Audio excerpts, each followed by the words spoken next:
With 4 new car dealerships and 4 used car dealerships in 3 states, Parsons is the largest used car and fastest growing new car dealer in the tri-state area. Take Parsons Ford with huge savings on hundreds of new Fords, financing from 0%, Parsons' goal of financing for all, and Parsons' famous above-market trade-in allowances that help make Parsons #1 for used cars too. See why so many won't buy anywhere but Parsons Ford in Martinsburg. We became #1 by making you #1 first. Parsons.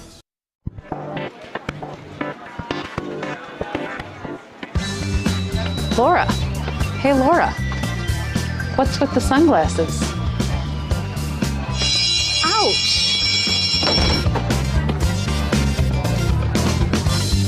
The word is spreading. Bechtel Jewelers is home to some dangerously brilliant diamonds. See the difference at Bechtel Jewelers in Inwood. Sunglasses not included. Happiness grows here. Orr's Farm Market. Spring has sprung. Time to head to Orr's Farm Market to find your flowers, veggie plants, bagged mulches, and potting soil. Visit our bakery counter to try our new homemade quiches, pepperoni rolls, and don't forget our pie flavor of the month for April, Boston cream pie. We have West Virginia food products, local coffee, honey, maple syrup, dairy, and meat. We have 25 new Orr's jam and salsa flavors for you to try. Check us out at orrsfarmmarket.com, and remember, Orr's Farm Market, happiness grows here. The Palace Lounge in Martinsburg is the place to be. Join us every night to relax and enjoy football or basketball games featuring either the Martinsburg Bulldogs, Shepherd University Rams, or West Virginia Mountaineers. We will have steak night every Wednesday, trip nights every Thursday, and now taco and margarita nights every Tuesday. You can find us on Facebook or call 304-267-7520. The Palace Lounge is located at 1350 Edwin Miller Boulevard in Martinsburg. The following is a special sports broadcast presentation of Talk Radio WRNR Martinsburg. Play ball! It's time for the fun and excitement of West Virginia high school baseball. Today's game is being brought to you by Parsons Ford of Martinsburg, the Skinner Law Firm, Laddie's, Trips Flooring, Jambo Construction and Fencing, the Mirius Group of Financial Advisors, Smallwood and Small Insurance, CMA Honda of Winchester, Bechtel Jewelers, Cody's Auto Body, Rock's Local Markets, CMA Toyota Chevrolet of Martinsburg, Orsini's Home Store, Farmers and Mechanics Insurance Companies, WVU Medicine Berkeley and Jefferson Medical Centers, the Mansion Ferretti Law Firm, and by Hagerstown Ford. And now for the pregame show. Let's go out to the field and join our Talk Radio WRNR broadcast team.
Malloy went 9 innings. Shady Springs, West Virginia was involved in that game with Gray's Academy. So just a great day of baseball around here. We got to see a lot of it, a lot more than we expected. Started off this morning with the Hedgesville game, and they took care of business down there. We get here early, get to watch a full 7 innings of 2 very good, private schools and some really good baseball. Pitching was good. And now we're going to see Martinsburg and Georgetown, who in the last year played each other to a very tight ball game, very chippy, and there's some some unresolved issues, I guess you could say, here as each team looks to build on that momentum from last year. And Martinsburg came down here and did a great job at the Mingo Bay Classic last year. So Georgetown certainly doesn't want to lose at home on a night like tonight when they have the day off school tomorrow. They got a big crowd, and Martinsburg needs to keep it close and stay in the game there and stay under their skin here. They're returning 13 seniors.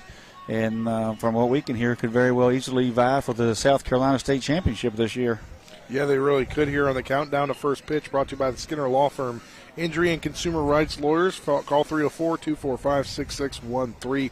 Go to skinnerfirm.com, and unfortunately did not get the open due to technical difficulties, but things are back now. And everybody, a pleasant evening here from historic Mike Johnson Ballpark as it's nighttime, 9 p.m., first pitch going to be between around 9:20 and 9:30 projected.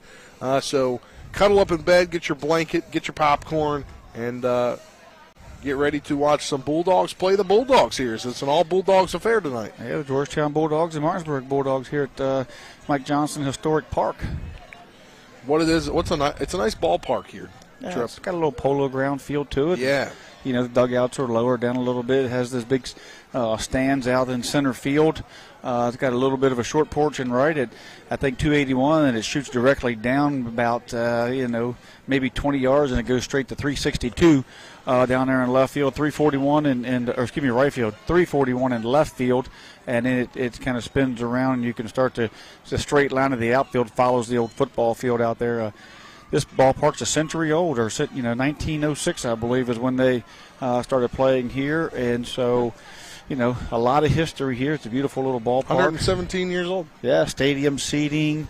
It has a great baseball atmosphere feel to it, and it's just fun to watch games here in good competition. It really is here. As we'll step aside for our first 2-minute break. When we come back, we'll break down this matchup. We'll look back a little bit more at last year's matchup between these two teams, as we've got 20 or so minutes before first pitches. They're still prepping the field and getting everything ready. You're tuned in to the Mingo Bay Classic on Talk Radio WRNR and TV 10, back in 2 minutes. So, Colin, the minute you put your headset down, we got a buzzing. Because I guess you somehow dinged this. Oh, sorry. And, no, it's good now. Okay. And so it didn't even get any of my open. Oh. Yeah.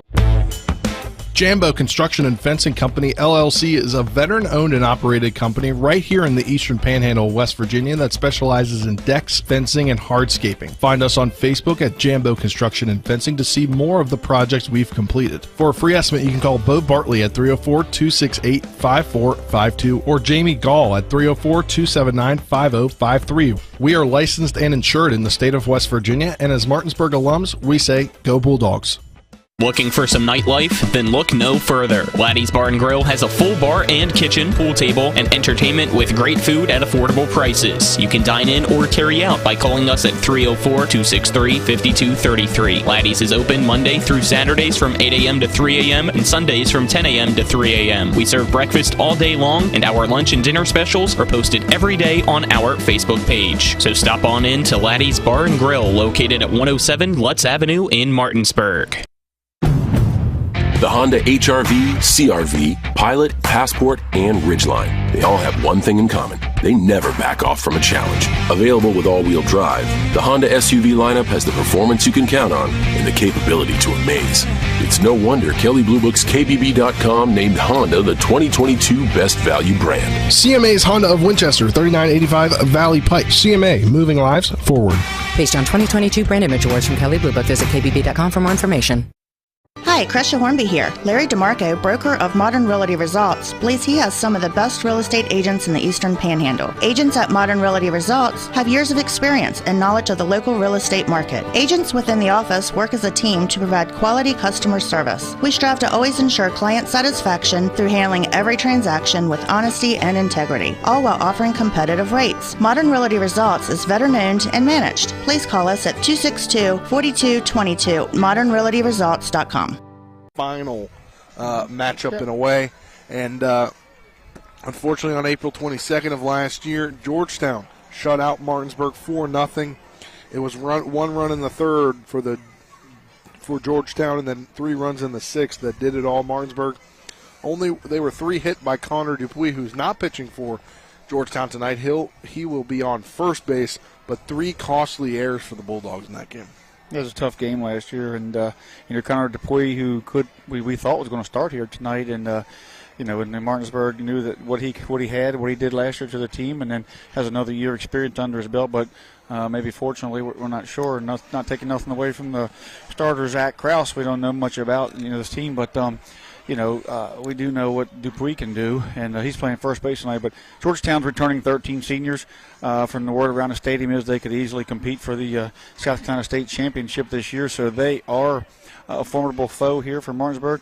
Last year in that 4-0 loss, you hear the kids talking and the parents and the adults talking about how it got pretty rowdy in here. So both groups looking to kind of get a little revenge on that. Georgetown wants to keep the upper hand with them 13 returning seniors. Martinsburg's going to try to take a team that's retooling this year and stay in the game with these guys. Try to stay close, stay under their skin, and then try to clean up those 3 errors from last year, of course, and it put more hits and have to put some runs on the board.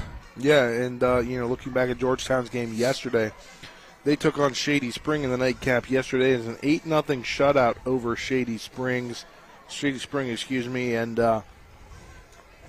Moody went 3 for 4 for the Bulldogs. 2 for 3 did Nash go, and 4 for 4 Matt Martin went, and that's dangerous if you can get middle, different part of your order guys that are hitting 3-4 times a game, or having hits 3-4 times a game. And when you say Bulldogs, you mean the Georgetown Bulldogs. I'm going to have to change that tonight. Yeah, I mean, talking to their coach over there, and talking to one of the older gentlemen that follows the team around, and it has some coach's gear on every. He's telling me how this group here has started off the year in the national invitational paper tournament they have each year down here. They're a 3A school. Georgetown's a 3A school. Some 5A schools are here. They competed very well. Come up short to some of the bigger schools, but right at the moment in their section in 3A, they're leading that area and looking to build on it here in this Mingo Classic against some good quality teams. So, we expect to see a really good game tonight because we expect some of the emotions will be high. Martinsburg's coming off that loss. We hear Coach Bauer talk and the kids talk. And we heard in their interviews last night with Ben Rasenweber. We expect to win. We don't care who we're playing against. We expect to win. And so don't think that Martinsburg thinks by any means that because they're retooling and Georgetown returns so many players, they're out of this by any means. Those young men over there ready to rebound from last night's close loss to an extremely good Archbishop Malloy team. Yeah. Definitely is an extremely good Archbishop Malloy team that we saw yesterday, and it was in this last game as well. And unfortunately, that team fell. Yeah, they fell to High Point, North Carolina, 2-1 game all the way up to the 7th inning until High Point was able to tack on a couple insurance runs there and get that thing under control. But a couple pass balls in that game that seems kind of odd. As a catcher yesterday, played really, really well, but. Not sure if he couldn't handle the pitcher. Him and the pitcher, the catcher and the pitcher weren't dialed in together. But it cost them some runs, and unfortunately, the Malloy come up a little short in that game against High Point. But High Point's just a big team out of North Carolina. The pitcher, the third baseman, the first baseman, all 6'6". They've got some guys as big as Lane DeLauder in our area with about 40 pounds or more bigger guys. Yeah, let's step aside for a quick 2-minute break on the Skinner Law Firm countdown to first pitch. When we come back, we'll have the Laddie's Bar and Grill coaches interviews as I caught up with head coach of the Martinsburg Bulldogs, Aaron Byler, earlier in the evening. You're tuned into the Mingo Bay Classic here on Talk Radio WRNR TV 10 and WRNR TV on YouTube back in 2 minutes.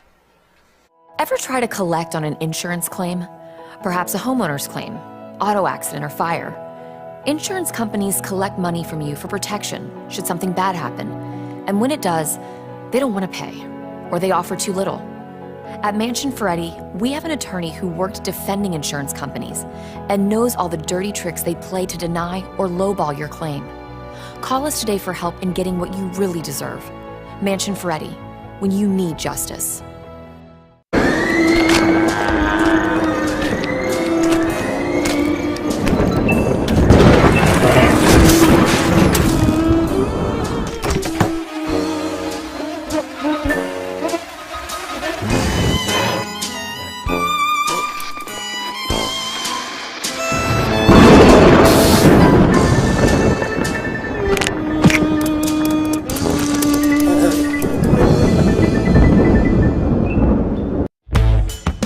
Jambo Construction and Fencing Company, LLC is a veteran-owned and operated company right here in the Eastern Panhandle of West Virginia that specializes in decks, fencing, and hardscaping. Find us on Facebook at Jambo Construction and Fencing to see more of the projects we've completed. For a free estimate, you can call Bo Bartley at 304-268-5452 or Jamie Gall at 304-279-5053. We are licensed and insured in the state of West Virginia, and as Martinsburg alums, we say, go Bulldogs.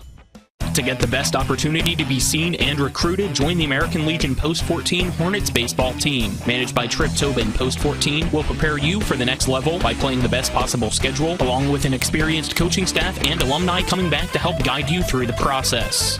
Brings up Camian Gonzalez with runners on the corners. Runner from first going, and it's a fair ball down the third base line by Gonzalez. That's going to allow one to score. The Berkeley Post 14 Hornets are the premier Legion baseball team in the area. Welcome back here to historic Mike Johnson Park. It's now time for the coaches' interviews brought to you by Laddie's Bar and Grill at 107 Lutz Avenue in Martinsburg. If you're looking for some fun nightlife and great food at affordable prices, then dine in at Laddie's or carry out by calling them at 304-263-5233. You can order some carry out right now, and you can get it by maybe the third inning. But let's get to the coaches' interview right now. We're joined by Martinsburg head coach Aaron Byler. And, Coach, you guys took a tough one yesterday. Obviously, you got to put that behind you fast against a really good Georgetown team. Yeah, I mean, Archbishop Malloy yesterday, very, very good quality baseball team. Georgetown tonight, a very good quality baseball team. When you sign up for the A bracket, that's what you're going to get. I think it makes our kids better, shows them great competition, and forces us to compete. It'll be a late one as things kind of got delayed throughout the day. What are some things that you kind of talk to your team about and make sure that they do in this extra time that you weren't expecting to have before the game? Well, we talk to them all year long about adversity and how you handle adversity, and there's going to be adversity all season long. This is just another piece of that adversity. I think we're very equipped to handle that adversity. We've dealt with it, for 14 games now. So we just have to be ready to go. I can guarantee you one thing, that Georgetown will be ready to go, and it won't affect them, so we can't let it affect us.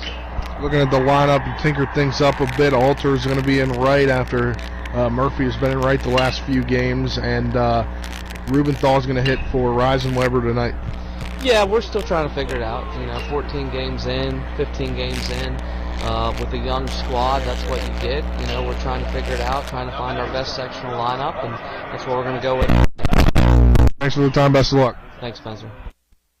That was head coach of the Martinsburg Bulldogs, Aaron Byler. We'll step aside for a 2-minute break. On the other side of this break, we'll get things started. Maybe the starting lineups here as we're waiting for a time the coaches meeting at home plate. But we'll be back after this 2-minute break. You're tuned into the Mingo Bay Classic on Talk Radio WRNR 210, back in 2 minutes.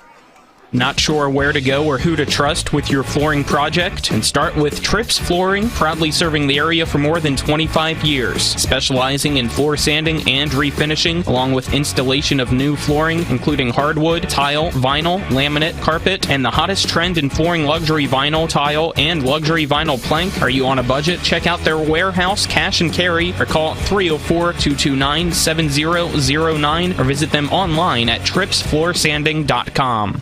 Looking for some nightlife? Then look no further. Laddie's Bar and Grill has a full bar and kitchen, pool table, and entertainment with great food at affordable prices. You can dine in or carry out by calling us at 304-263-5233. Laddie's is open Monday through Saturdays from 8 a.m. to 3 a.m. and Sundays from 10 a.m. to 3 a.m. We serve breakfast all day long, and our lunch and dinner specials are posted every day on our Facebook page. So stop on in to Laddie's Bar and Grill, located at 107 Lutz Avenue in Martinsburg. This is Eric at Hagerstown Ford. Over the last decade, the way we buy things have evolved. Now, you get on your phone, click Want It, and it shows up at your front door. At Hagerstown Ford, it is that convenient. We've changed the car buying experience on the I-81 corridor forever. And with a return policy better than Walmart, there's absolutely no reason to buy a new or used car, truck, or SUV anywhere else. Just like Amazon, Hagerstown Ford will deliver the vehicle to you, where you are, and on your time. And if you don't want it, return it. No questions asked. Why waste your time at a car dealership playing the dumb back-and-forth games? Besides, we hate it more than you do. I assure you, No dealership from Winchester, Virginia to Washington, D.C. will beat our price. No dealership from Chambersburg, Pennsylvania to Baltimore, Maryland will beat our price. And no other dealership will allow you to return it if you don't want it. Hagerstown Ford absolutely provides the best experience at the best price. Visit HagerstownFord.com to schedule your VIP experience. Click on the vehicle you want and get your new ride delivered to you at no risk. See dealer for details. Welcome back to historic Mike Johnson Park. Starting lineups. Those are brought to you by Trips Flooring. Not sure where to go to who trust with your flooring needs. Call Trips Flooring at 304-229-7009 or online at tripsflooring.com. First for the Martinsburg Bulldogs. Batting first, the center fielder number 7, Jordan Canby. Batting second, the shortstop number 24, Braden Oviedo. Batting third, the first baseman number 3, Michael Lupus. Batting fourth, the catcher number 4, Landon Siffert. Batting 5, the pitcher number 5, Carson Buber. Batting sixth, the designated hitter is Owen Rubenthal, number 9. He is hitting for Ben Reisenweber, who is playing third tonight. And batting seventh, the right fielder number 15, Christian Alter. Batting eighth, the left fielder number 25, Isaac Grove. Batting ninth, the second baseman number 2, Keegan Everhart. And for Georgetown, it's in batting first, the shortstop number 20, Cliff Venters. Batting second, the second baseman number 4, Bo Moody. Batting third, the center fielder number 7, Miller Nash. Batting fourth, the third baseman number 3, C.P. Davis. Batting fifth, the first baseman number 31, Connor Dupuis. Batting sixth, the designated hitter number 28, Matt Martin. Batting seventh, the catcher number 12, Gavin James. Batting eighth, the right fielder number 1, Luke Johnson. Batting ninth, the pitcher number 5, Zach Krause. We will step aside for a 2-minute break as they will have the national anthem. You're tuned in to the Mingo Bay Classic on Talk Radio WRNR TV. Them back in 2 minutes.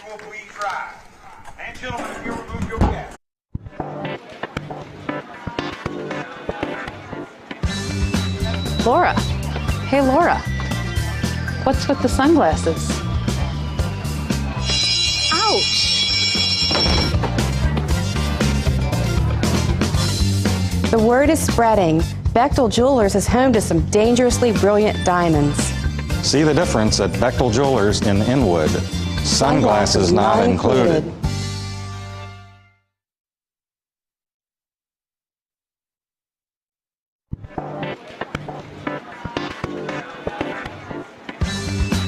Laura. Remember when you were a little kid and saw your first deer? Oh, how cute. As an adult, maybe you've had a different experience. Where'd that come from? Bambi mess up your dream machine? Call Cody's Auto Body today at 304-901-4777 and get the work done right the first time. Cody's Auto Body, 851 Wilston Street in Martinsburg, has a team of auto body professionals with a lifetime of experience putting your ride back together again, regardless of how it got that way. Cody's Auto Body. To get the best opportunity to be seen and recruited, join the American Legion Post 14 Hornets baseball team. Managed by Trip Tobin, Post 14 will prepare you for the next level by playing the best possible schedule, along with an experienced coaching staff and alumni coming back to help guide you through the process. Brings up Camion Gonzalez with runners on the corners. Runner from first going, and it's a fair ball down the third base line by Gonzalez. That's going to allow one to score. The Berkeley Post 14 Hornets are the premier Legion baseball team in the area. I pre-planned my funeral to make it easier on my family. They were relieved to know I'll get just what I want. My family actually thanked me for taking matters into my own hands. Turns out having this awkward conversation wasn't awkward at all. Pre-planning is my choice. There are certain things about me my family may not know. Now they won't need to guess. The choices are yours. The peace of mind is theirs. Pre-plan your funeral with Brown Funeral Homes and everything will be taken care of. Find out more online at brownfuneralhomeswv.com. Brown Funeral Homes, here for you. Little kids came on the field. It was kind of like last week when we were at Little League night at P.O. Faulkner. Yeah, it was all the campers that the high school put on, high school kids put on. It was a little bit of a booster fundraiser event, as well as a chance for these young guys to come out here on the field and get taught by the big boys. So nice event there. They come out for the anthem, but they all have a T-shirt on here that says, Georgetown High Summer Baseball Camp, and it's just looks like a really nice event that they had there. All right, well, as we get set for opening for first pitch, we'll get you the weather here tonight. It's a beautiful, crisp night, 59 degrees. It'll get down to around 56 by 11 p.m. tonight, but 9:25 here, and maybe a couple of moments we can get in an EPAC baseball roundup, but the weather is brought to you by CMA's Toyota of Martinsburg on Foxcroft Avenue, home of the lifetime powertrain warranty with every vehicle that they sell, with every new vehicle that they sell at no additional cost to you.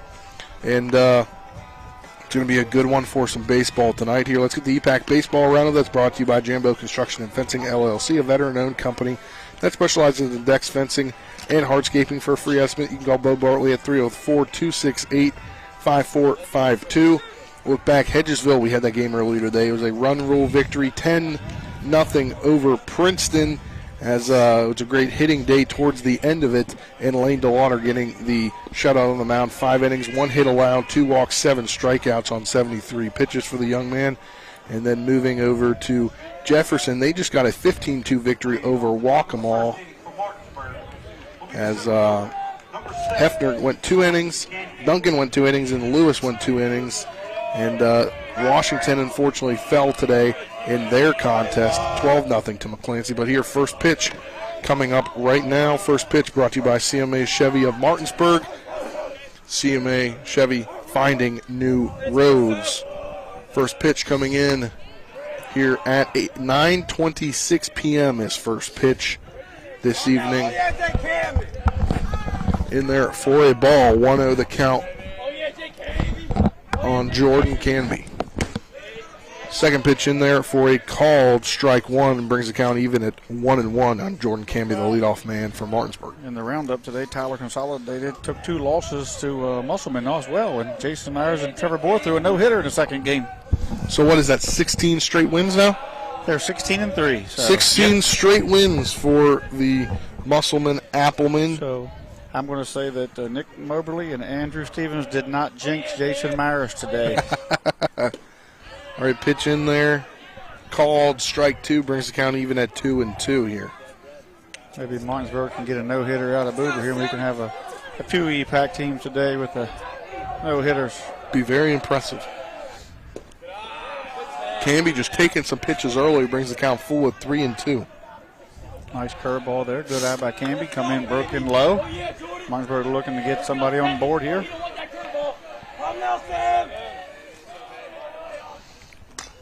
3-2 pitch fouled off. Fastball right on the hands. Canby quick with the hands. Dropped the barrel down. Just got a piece of it. Young man on the mound. A medium stature build. Probably, what I'd say is 5'10", 5'11". Called him out on strikes. Strike 3 looking on Jordan Canby as he strikes out looking as Oviedo comes to the plate. Yeah, he threw a fastball by him there on the outside corner. Just a great pitch. Still pretty quality about there for Jordan. They're seeing their 6 pitches. So got the pitcher to show his curveball, show what he's got there a little bit. So he takes the information back to the dugout. First pitch into Braden Oviedo. He hits it over to the third baseman. He'll throw it over to Dupuis at first, and that's out number 2 on the 5-3 ground out for Braden Oviedo. Yeah, he got out and went front foot on that. Starting with the first pitch curveball that broke in. Got it off the end of the bat there and slow roll to third for a pretty date for a quick second out, excuse me. We're right here by the Martinsburg dugout, so kind of listen to some of their thoughts as they come back. Mike Lupus at the plate. First pitch into him is outside for a ball. See the young man's throwing the ball 84, 85 mile an hour. Certainly something that they've seen before, so the velo shouldn't stop them. 1-0 delivery on the way. Another ball brings the count to 2-0. He's seen DeLauder. They've seen I believe it was a Wolford up out of Allegheny. So first strike coming in makes it 2-1. Martinsburg's seen a lot of good pitchers this year so far. This one appears to be another very good pitcher here in Krause. The 2-1 delivery low for ball 3 as the catcher could not get things together. Yeah, he just couldn't bring it back up. It was low. He did a great job of trying to pull it up and going out and getting it. That one high for ball 4. Mike Lupus, take your base. Good at bat there by Lupus. Young man Krause isn't missing by much. The umpire back there is pretty tight. Not tight, but pretty solid as far as not giving an expanded strike zone by any means. So these young men, Martinsburg, really good eye, on this team. I mean, these guys they know the strike zone. They're smart. So hopefully they can use that to their advantage. Landon Sifford due up.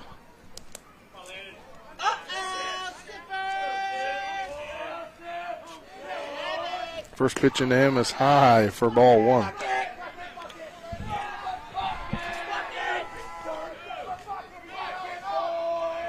They hear the chants coming out of the Martinsburg dugout as they're trying to get something going here in the first inning. Curveball went up there as he's thrown the last two pitches up. You hear and here comes quickly coming out the Coach Webb, I believe, for Georgetown to have a quick talk with his pitcher.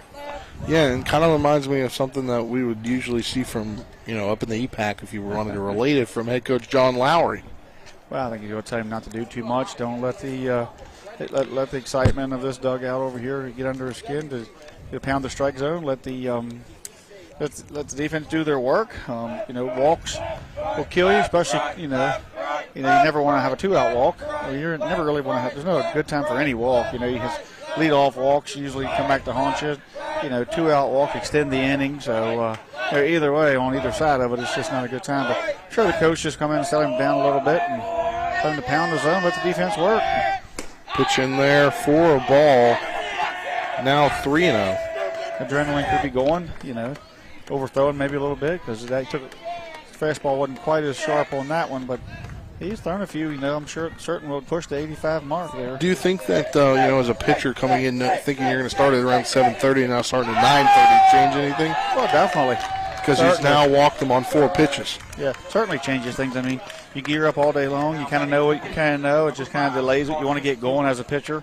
The sooner the better. You want to get out there and get after it. And these delayed starts, you hang around, and you got to be ready because you're going to start 30 minutes right after the game ends, and you're the home team, so you're going to come right out and pitch. So you got to get ready quick. Hit into left field. Coming around to score is Lucas. The ball is going to come in, and he is out. The first out. That was a great play, great throw by the left fielder, a big one hop. He held on to it. Coach Bauer was sending him all the way, so nothing Lucas could do there. Give it all he had. Just got thrown out by an excellent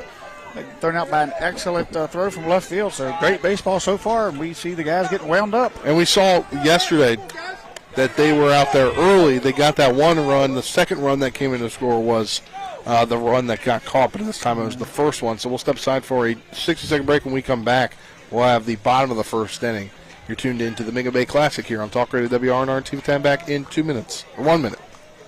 April is National Donate Life Month. WVU Medicine is joining the effort to raise awareness for organ donation. Did you know that more than 100,000 people are waiting for life-saving organ transplants? One donor can save up to 9 people through organ donation, provide sight for 2 people through cornea donation, and restore health for more than 150 people through tissue donation. Join WVU Medicine and help spread awareness about the gift of donation. And if you haven't registered, visit registerme.org. And the streak continues! CMA's Martinsburg dealerships continue to knock out the competition with their competitive pricing, extensive selection, and lifetime powertrain warranty. With over 450 new and used vehicles in stock and on the way, CMA won't leave you waiting on a bench. That's right, CMA's Martinsburg dealerships are once again the most valuable dealers in the area. For the strongest and deepest lineups, visit CMA's Martinsburg dealerships online at martinsburg.cmacars.com today. And good luck to all Panhandle High School student athletes. Welcome back here to historic Mike Johnson Park. Bottom of the first inning, due up the 1-2-3 guys for Georgetown: Cliff Venters, Bo Moody, and Miller Nash. As aggressive base running trip, you like to see a little aggression, especially at night after anticipating to go 2 hours ago, but a little too much there. Well, Krause is a great pitcher, and and this is high school baseball. You're going to send that runner, you're going to make that guy make that throw, and you're going to make the catcher catch that ball. I mean, it wasn't the easiest play for the catcher. It one hopped in there, and it was a bang play. But every high school coach across the nation is sending the guy there, even though it's a third out at the plate. You have to, that play doesn't happen, that often in high school. So, and you don't know how often you'll get that opportunity in tight games like this. So, but unfortunately, they made a perfect play there. They executed after the 2 walks, and then Booper comes in, gets a base hit. Didn't get much to show for it, but they did quiet the Georgetown crowd a little bit. Did give them a little momentum with that tag out. But Martinsburg, I think if one thing's against Georgetown, they may psych themselves out a little bit coming in here as Martinsburg. The Martinsburg Bulldogs being the underdog, coming out to be an aggressor, I think, is you want to throw the first punch. First pitch into Venters. That one popped up and in foul territory. In left field. Grove actually overrun it a little bit. I think he got a little fence shy. So, he got down there. That there's not much foul territory from the foul line to we talked about that yesterday. Probably only, 5-6 yards. And as they got into that foul territory there, Grove overrun it a little bit, hit the fence, and kind of reached back and couldn't make the play. So, strike there to the leadoff batter is all it really amounted to. Could have been an out. The 0-1 delivery from Boober. That one grounded to the second baseman, Everhard. He'll throw over to Lupus for out number 1 on the 4-3 ground out. Across the diamond, you got Reisenweber at third, Oviedo at short. You got Everhard at second, Lupus at first, and the outfield's Grove, Canby, and Alter behind the plates, Sifford. And, of course, we got Carson Boober on the mound tonight here on defense for Martinsburg. So, Bo Moody, second baseman, due up, lefty. He'll bunt. Coming up is Reisenweber. He'll throw over to first. Luckily, Everhart was there to back him up, or that could have put Moody on second, maybe third. That's just an awesome play, Billy. Reisenweber did all he could, but that was one heck of a play by Everhart there to be there on that. And, should that runner have taken a little turn, Everhart had him, so things don't show up in the book like that. That's the reason why he's in the lineup. I just love that play from Everhart as he got over there and backed that up. Just a great heads-up baseball by the second baseman to keep him on first on a great drag bunt by Bo Moody. You rule that a single? Oh, yeah. Another bunt. That one's going to bring Boober up, and Boober's going to try to throw him out, and that one goes in the corner.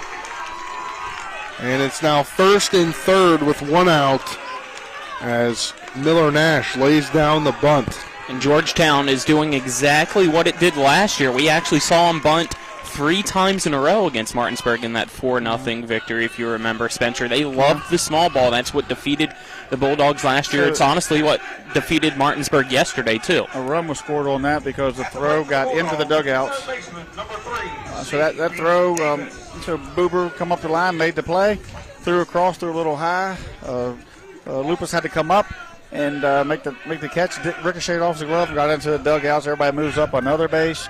So that's now we have a man on second, and Georgetown's up 1-0. In first pitch now, grounded to the shortstop. It's going to go out to the outfield. Throwing Grove, he's going to throw in, and Boober, short-handed, makes the catch, so it doesn't go to the backstop. Down the line, but that's another single. We're going to have a timeout here for C.P. Davis to settle things down, but I have no idea why Grove come up throwing there like that, because it's almost another one that dug out. It was all that Boober could do to get over and pick that thing off as he well overthrew third base on a play that he couldn't make and allowed the runner to move up. So Martinsburg rattled right here at the moment. Defense, Georgetown putting a lot of pressure on this Martinsburg defense. Third baseman, Ben Reisenweber, hasn't played there a tremendous amount this year.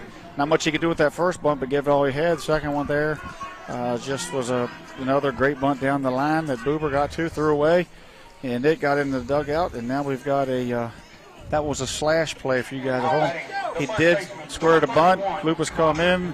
Defense reacted. He pulled the bat back, slapped it through the 5-6 hole, and then that's when Grove kind of threw it over the third baseman's head, which allowed the guy to move up to second at this point. Due up now, Connor Dupuis.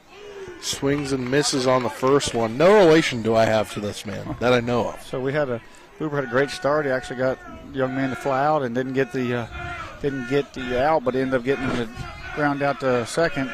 The 0-1 delivery into Dupuis, high for ball one.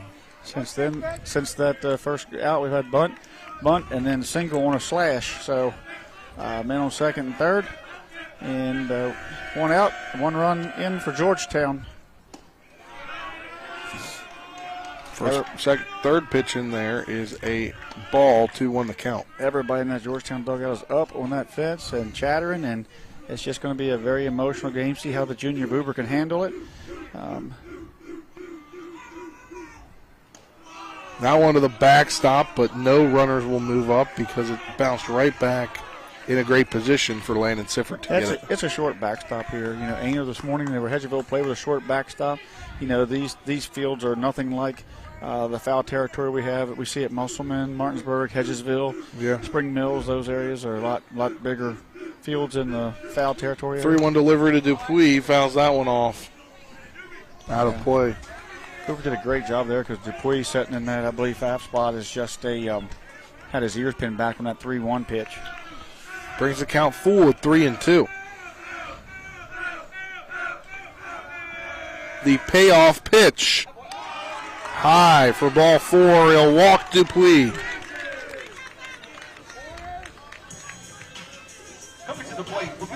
It's just been a tough night so far to start. I don't know if it's the emotion on both sides that's just affecting and a spark that was lit for Georgetown after the throw out home or not.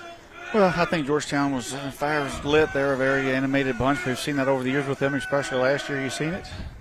First pitch into Matt Martin is a called strike one. I guess Boober is kind of staying in the stretch area. He might have quick pitched a little bit on that one. Have to be careful here. One low with for ball one. With Georgetown's ability to bunt, I like the fact that he's staying in the stretch. He doesn't give the guy on third this big jump should they want to square around to bunt here. It keeps the squeeze out of play because you got that easier out at home if you hold him. 1-1 delivery in there for called strike 2 on Martin. Boober is in a serious jam, but they are, one pitch away on a nice sharp ground ball to maybe turn in 2. 1-2 delivery, grounded to Oviedo. And they try to get the double play. They can't. They get one. They do. But they seed another run. It's now 2-0 Georgetown. I can tell you one thing. That ball's hit hard. But that guy coming out of the box there, Martin, he was moving down the line. I'm not sure that you get him. Landon! Got the trumpets. That's got Spencer head banging. So that's a fielder's choice there. Yep, fielder's choice. So you get a 6-4 fielder's choice. The ball come out of Everhart's glove on the exchange. Got a second run across, but the way this inning has went, if they can get out of here now, just with the 2 runs, first and third situation. Go up Gavin James. He's going to hit that to Oviedo, and he's going to step on the bag. That'll end the inning, but not before Georgetown can come out and score 2 runs. They take a 2-0 lead. We'll head to the top of the second inning after this 60-second break. You're tuned to the Mingo Bay Classic right here on Talk Radio WRNR TV 10. Back in 60. April is National Donate Life Month. WVU Medicine is joining the effort to raise awareness for organ donation. Did you know that more than 100,000 people are waiting for life-saving organ transplants? One donor can save up to 9 people through organ donation, provide sight for 2 people through cornea donation, and restore health for more than 150 people through tissue donation. Join WVU Medicine and help spread awareness about the gift of donation. And if you haven't registered, visit registerme.org. And the streak continues! CMA's Martinsburg dealerships continue to knock out the competition with their competitive pricing, extensive selection, and lifetime powertrain warranty. With over 450 new and used vehicles in stock and on the way, CMA won't leave you waiting on a bench. That's right, CMA's Martinsburg dealerships are once again the most valuable dealers in the area. For the strongest and deepest lineups, visit CMA's Martinsburg dealerships online at martinsburg.cmacars.com today. And good luck to all Panhandle High School student athletes. Welcome back to Mike Johnson Park here. Spencer Dupuis Trip Tobin, Colin McLaughlin, happy to have you with us. Nick Verzolini out in center field running our camera tonight. Back in the studio, Dylan Bishop pulling through. We're going to pull through for you here, Dylan. You got it. You got to be back in tomorrow at 7:45 a.m., but we got you. Keep doing a great job back there. We head to the top of the second inning. Do it for Martinsburg. Rubenthal, Alter, and Grove. And Alter inserted back into the lineup. See what he can do. I mean, we talked about that a little bit, and you've asked about it, but I think, Alter and, Everhard and, Grove out there and Clement, all guys are quality baseball players, and they all. There's really no place to put all of them. A little bit of a logjam, out there, and they're trying to figure it out. The corners out there, you got, Wiltz, who's also, so there's just a lot, still trying to figure out who's going to step up in the big game, and here's an opportunity to see if Rubenthal and Alter can handle the big game here and all the emotion. First pitch into Rubenthal is a ball. It has a Friday night EPAC feel here. It's why it's exciting and everybody's wound up. Even though it's a late game, you think these young men would be tired and yawning, but this is the most excitement we've seen, since a Friday night EPAC game down here. Yeah, 1-1 is the count here.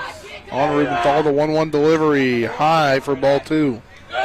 You can see Martinsburg's no worse for the wear after there's a couple bunts and that soft ground ball that got through the hole there. So they're going to try to get back in this thing. The 2-1 pitch in there for a ball, 3-1 now. We may see some free bases tonight as we do see an umpire who's probably has some collegiate experience back there, who's very well versed in his craft. That pitch in the zone for strike 2. Brings the count forward, 3-2. I like the take there. I mean, it was up a little bit but it's a strike, but certainly not one right down the gut. 3-2 delivery. He'll take the walk. Second walk so far third walk for the Bulldogs tonight. Now, right here where the Bulldogs have to get better. They have to get better here at the bottom line. And I think that's why you see them inserting different guys, because they have to turn this lineup over. They can't be striking out here at the bottom. They got to put a little pressure on this defense, and take what the offense gives them, or take what the pitcher gives them, should it be ball 4. But they have to be patient, have good approach here, and get this lineup turned over. First pitch in to Alter. He's going to bunt and move the man over to second from a sacrifice. Nice bunt there by Alter. Put a little pressure on them, give a little bit of a taste of their own medicine. They got to the pitcher a little quicker and up this line. Didn't quite get the lines that Georgetown had, but certainly got the job done. Martinsburg wanting to stay close in this thing. Anytime you can stay close, it always benefits the underdog, as the other, the team that's, is supposed to win, the favorite, would, kind of tightens up usually. Isaac Grove in there. First pitch to him is high for ball 1. Yeah, the pitch that Alter bunted was up a little bit. He might have been able to take that one, but not taking nothing away from the sacrifice. Too far, right. Turn down, Magic. Too far, right. The 1-0 delivery outside for ball 1. Zach Krause working quick up there. He's trying to, I like the way he gets on the mound, receives the ball right back at the rubber, and ready to pitch. 2-0 delivery in there. 3-0 now. Yeah, he's really trying to work that low outside corner of the strike zone, trying to get Martinsburg to chase, but so far they're not biting. Yeah, and you got you got a little bit of a visit here by the seniors here. I'm sure these guys are, and I don't know exactly what year they are, but we do know that they turned 13 seniors. So a bit of mound visit by the third base and shortstop there. Davis and Venters. We saw Venters last year. In there for called strike 1. Brings the count now 3-1. And you can tell that strike zone got expanded a little bit there on the 3-0 count.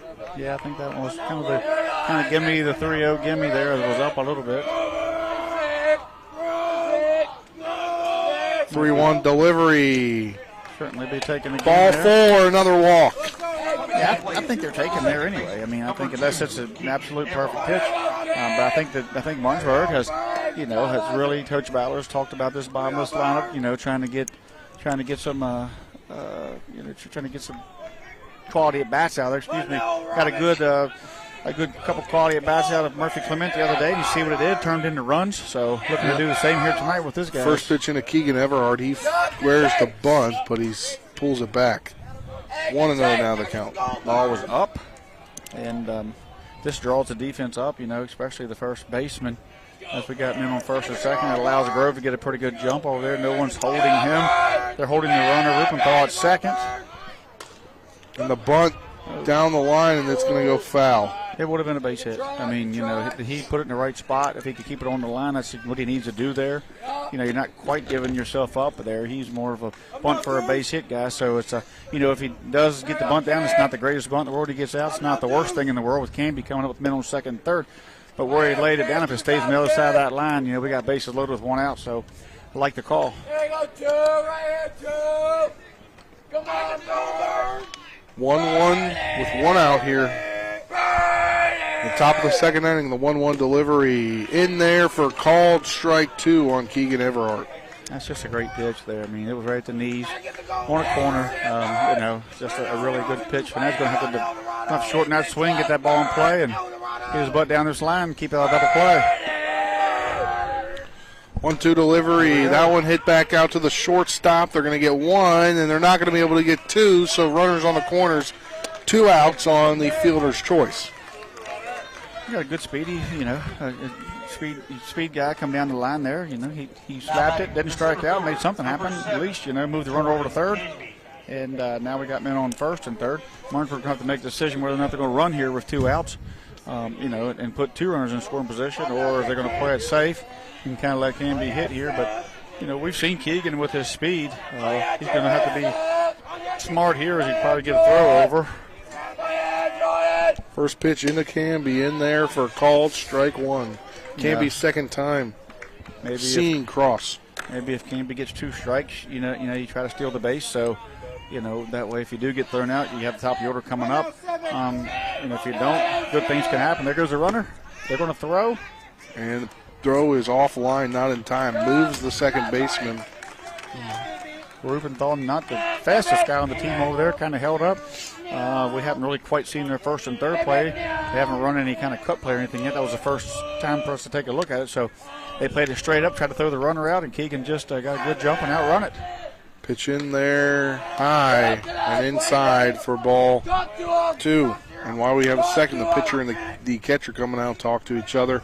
Looking through, just got the press release off Shepherd baseball. They swept Bloomsfield today, and in the second game, it appears redshirt freshman out of Jefferson, Zach Rose, pitched 2 and a third innings, giving up 1 hit and 2 strikes while striking out 2 no runs.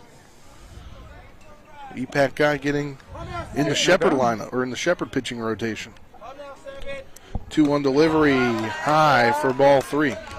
Zach threw a few games for the post-14 team back in the day when he come out of the back in the day? It couldn't have been that far. His junior year? Couldn't have been that far removed. His sophomore year. He come out his sophomore and junior year. He threw some.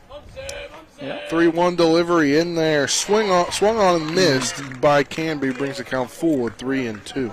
Yeah, he was trying to tie up the ball game with that swing. Yeah, kind of got outside on him a little bit. It fooled him just a little bit, and he pulled the trigger on it there. But 3-2, 2 outs. Big pitch here. Big play. See if Canby's thinking. The full count delivery in there. Called strike 3. Canby goes down looking twice in a row. We'll head to the bottom of the bottom of the second inning. After this 6-second break, you're tuned into EPAC Baseball on Talk Radio WRNR.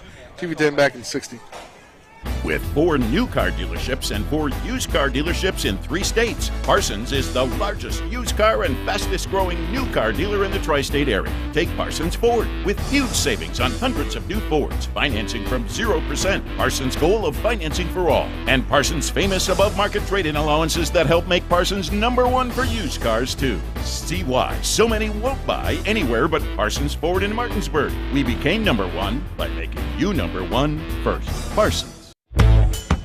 Jambo Construction and Fencing Company, LLC is a veteran-owned and operated company right here in the Eastern Panhandle, West Virginia that specializes in decks, fencing, and hardscaping. Find us on Facebook at Jambo Construction and Fencing to see more of the projects we've completed. For a free estimate, you can call Bo Bartley at 304-268-5452 or Jamie Gall at 304-279-5053. We are licensed and insured in the state of West Virginia, and as Martinsburg alums, we say, go Bulldogs.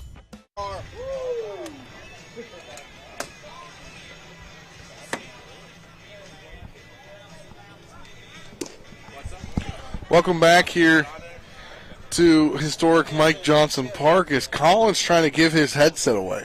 Yeah, I was going to give it to Coach Zarnecki so I could take a nap. If you don't want to be here, walk home. You don't want Coach Zarnecki on? I do, but he's gonna. Oh, I mean, you can't take your headset. He can't take Trips. That leaves me. He's gonna focus on his pitcher on the mound. Exactly. That's why it'd be awesome to hear what he's. He has all the faith in the world in Carson Boober. First pitch. Coming in hot, Spencer. I think that's what you're about to say. Insect. Came right here by some kind of insect now came on our table. Came right here by my forehead, right here by the Martinsburg dugout. But this young man's up in the box, and we got a good game here. We got some excitement going on. Took out a camera, so I'll be back. That is Luke Johnson, the right fielder. Let's see how he's clean up in the box. Looks like he's going to step out of it. That one fouled off. Might have just gotten it back, maybe not. Nope. He's just he's a guy that's completely spread out. The front foot right at the end of the box there, and got his swing nice and short. He looks like to be one of those guys that in the 8-hole that's a contact hitter. Great spot for him to be in that lineup. If you bat in the 8th, to be a contact guy, make things happen. 2-0-2 delivery coming from Boober. That hits the backstop. Yeah, he reached out a little bit for that one and get a little extra and didn't quite pull it down there, left it up high. The 8th man in the batting order for the Georgetown Bulldogs. Maybe look for something down and away now after he changed his eye level. 1-2 delivery low for ball 2. We're now even at 2-2 on this count. Guys get to be tougher and tougher outs as you move up through the ranks and play these good teams. They don't offer for pitches that aren't close.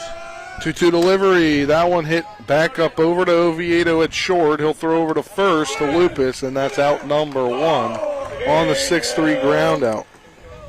Yep, Oviedo's a clean play there at short. It's a streaky number 1. Luke Johnson at that line. He makes a nice clean play, gathers up. His feet going the right direction, throws, follows it, and right on time. Now up the pitcher, number 5, Zach Kraus. A big crowd here tonight for this game on both sides. Got the seats filled up, and it's both teams up on the fence. That one fouled off. Still got some of the campers here, too, running around. Don't know how long they'll be here. It's a late night. I know. It's past my bedtime. I thought it'd be past their bedtime, too. Yeah, Colin, we've heard it's been past your bedtime for 2 hours now. I know. I heard the head coach for Georgetown say at least we don't have school tomorrow, so I guess maybe they're on break as well.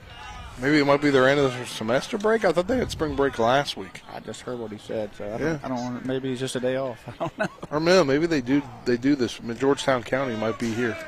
Might be spring break tomorrow. Pitch in there, fouled off. 1-2 now the count. Right at the moment, Booper's got this young man's number, got him kind of guessing as he is, just kind of slapped at that with a 1-1 count. So. Just that swing there wasn't the greatest swing, so see if Boober can keep him guessing and get him the Bulldogs back in here hitting. That one fouled off. Left-handed batter, number 5 on his back, right here in front of us just about. Ready, Ben? I like this setup here, 4-foot fence in front of us with the netting where I could reach over and touch some of the Martinsburg players. They're so close. I kind of like the way we're set up here. The 1-2 delivery, that one fouled off. Probably broke that other camera. No, they just like making that camera dance, that's all. Yeah. I can just see the camera from here. Yeah, it's holding down the fort. When I look down the line, I can see it. So, great view, though, for TV. Even the number 9 guys here are, for this team, this guy's a tough out. The 1-2 delivery from Boober, swung on and missed for out number 2. It's Carson Boober. Gets the opposite of him, Kraus, to strike out swinging. He made Kraus dance that time like our camera was, fooled him with the breaking ball. There you go. Cliff Venters due up. He grounded into a 4-3 ground out to begin things in the bottom half of the first inning. As Georgetown turns over the lineup, first pitch in there for called strike one. Boober's finding the zone early, it seems. Yeah, Boober looks good in tonight, the count. You know, here tonight, seen him have a couple outings where he just didn't feel like he had his stuff. Spring Mills, he talked about it. That pitch low for ball one. Looking pretty good here tonight, pretty poised after that first inning where they bunted and run and slapped and they slashed and whatever Georgetown could do to get to him. Yet they've yet to have any hard contact on him. Even the base hit that they have was just slapped through the infield. So, you know, throwing this one hitter here, got strikeout and just the one walk there. 1-1 delivery high for ball two. Second time through the lineup here, Georgetown's seen him. As we get through, you know, second time that, Venters is seeing the leadoff. So, see if he learned anything from that. The last time as he went 4-3 to Keegan Everhart. That one popped up, but it's going to go out of play. He went over by the rental car. Well, not ours. We don't have a rental car. Yeah, you know whose car that is? Whose rental car that is? Not ours. Not ours. We don't have to worry about that. The Bulldog staff. The 2-2 delivery. That one back up the middle, and it's going to go into left field for a single for Cliff Venters. Back in the 5-6 hole. Went between the third baseman and the shortstop, and the left-hander slapped it through the hole there with 2 strikes. So good piece of hitting by Venters. Again, not really hard contact on Bluer. Just these young men are just tough outs and forcing him to throw a lot of pitches to get outs, fouling off pitches. And there, Venters just took what Boober gave him, an outside, look like a curveball, maybe kind of backdoor curveball, stayed with it, and just slapped it through the hole over there between Ovi and Rasenweber. Throw over as Venters is back in time. You don't have to be too worried about him at first as well. I don't want to have an overthrow, put a run in scoring position with 2 outs. Pitch now. Grounded. Huge it's going to be a tough one and safe. And then on the non-throw from Everhart, Cliff Venters is going to take third. I mean, that was going to be a single all the way, very, right? Very hard luck play. It was a Baltimore chop that just went off the ground there. Believe it or not, he went straight up in the air, forced Keegan to come all the way into the grass, take the short hop, and when he did, he knew it was going to be a do-or-die play. Skipped off his glove a little bit. Venters seen that Rasenweber had pulled up on that play a bit. Third base was left uncovered, and he took off for third. And the runner will take second base as the ball goes to the backstop and bounces back and rolls all the way halfway down the first baseline. The runner was on the move there. Didn't look like we had much of a hold that time as first and third play was on, and he was going, so now you've got Moody, right? That's Miller Nash. Miller Nash, excuse me. Moody goes number 3. Came back from second. Mm-hmm. And that one fouled off. So Moody so far has a bunt to the pitcher for a base hit, and then a swinging bunt, Baltimore chop to the second baseman for a base hit. So signs being given to Boober out there from Landon Siffert. The 0-2 delivery, 2 outs, trying to get out of this Jambo jam is Carson Boober. Big pitch here. That one. Right at Oviedo. Right at Oviedo. Sure glove the Webb Jim on the liner, the L6. That'll end the inning. We'll head to the top of the third inning with Oviedo, Lupus, and Siffert due up. You're tuned in to the Mingo Bay Classic on Talk Radio WRNR TV 10. Back in 60 seconds. My kids, you know I want the best for you, don't you? We need to have a conversation. End-of-life planning is no one's favorite discussion, but the relief of having everything in place when the hour of need arrives is a gift. Give it to your family. Plan ahead with us. Brown Funeral Homes, a leading provider of cremations, invites you to explore the many flexible options of cremation. From environmental considerations to the benefit of greatly reduced cost, it may be the perfect answer for your family. Online at brownfuneralhomeswv.com. Brown Funeral Homes, here for you. The Honda HR-V, CR-V, Pilot, Passport, and Ridgeline. They all have one thing in common. They never back off from a challenge. Available with all-wheel drive, the Honda SUV lineup has the performance you can count on and the capability to amaze. It's no wonder Kelley Blue Book's KBB.com named Honda the 2022 Best Value brand. CMA's Honda of Winchester, 3985 Valley Pike. CMA, moving lives forward. Based on 2022 brand image awards from Kelley Blue Book, visit KBB.com for more information. Welcome back to Mike Johnson Park here, top of the third inning. New pitcher for Georgetown. Pitching changes, those are brought to you by Small and Small Insurance Group in Martinsburg, your total insurance solution at 121 Administrative Drive. Call 304-263-3361. Trying to find the roster here. A shout out to our listeners back in Martinsburg. Denise Martin says she's watching from the VIP lounge with Missy Boober, so they're having dinner and watching the game here and listening. We can't get the camera on the crew here, but we're waving at her from all the way to South Carolina. For everybody. Pitching. Go ahead. Pitching now for Georgetown is number 10, Thomas Crocker, as Oviedo's up to the plate. From Krause to Crocker. Yeah. And the Bulldogs dugout coming alive for Mike Lupus. Oviedo. First pitch in there called, strike one. I said that as I was looking at Mike Lupus. He's right in front of us. You can hit him on the back. The 0-1 delivery. That one to the backstop makes it 1-1. Crocker, right-handed pitcher. Kind of drops down a little bit, three-quarter. Not sidearm by any means, but certainly not an over-top guy. Pitches from the stretch. There's nobody on, so... that one swung on and missed for strike two. So Oviedo took a cut at it. Georgetown here is basically in the Yankee pinstripe style jerseys with the G where the N and Y would be for New York and the blue hats. That one popped up. Will it stay in play? It will. You make the catch, and he did. I couldn't see that. Yep, he made the catch over there in foul territory behind first base. So we had an F3 there in foul territory. First baseman, number 3, Mike Lupus. Lupus now is due up. Certainly Martinsburg's the young guys here don't care that it's nearly 10 o'clock at night. They're wound up, so.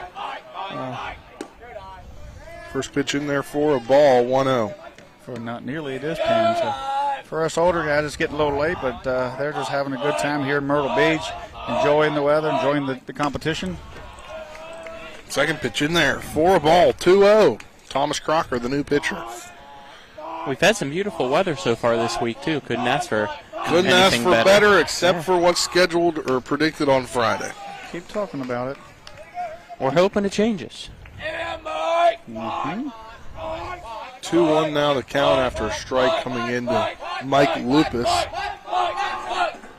That one swung on and missed, brings the count to 2-2. Nice curveball there. He kind of pulled his head off of it. As he got out there in front of it, the young Crocker there got him out in front on that curveball. That one hit past the pitcher, but it'll go over to the third shortstop Venters. Venters will throw over to the pitcher in Dupuis to complete out number 2. 6-3 grounder. Curveball started over the plate, went out to the other side, got him to roll over. Good job by the pitcher there, and to pitch into contact and getting the soft contact there on the rollover.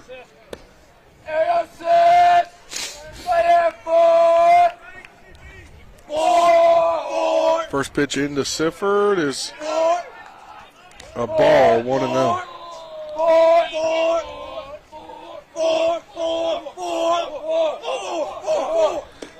believe they're yelling 4. I believe they're yelling 4. 4 for number 4.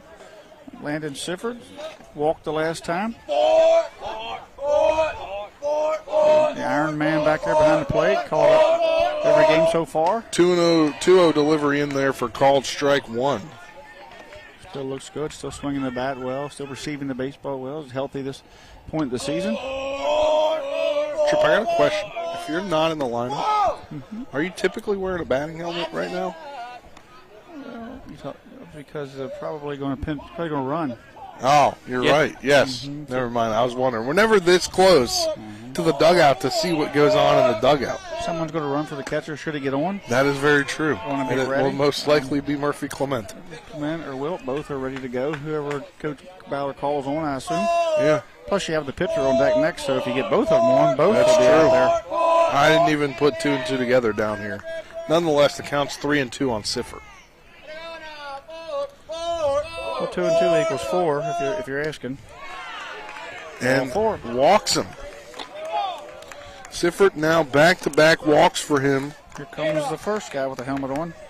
As Murphy Clement, the courtesy runner, courtesy of the Post 14 Hornets, the premier baseball Legion team in the Eastern Panhandle.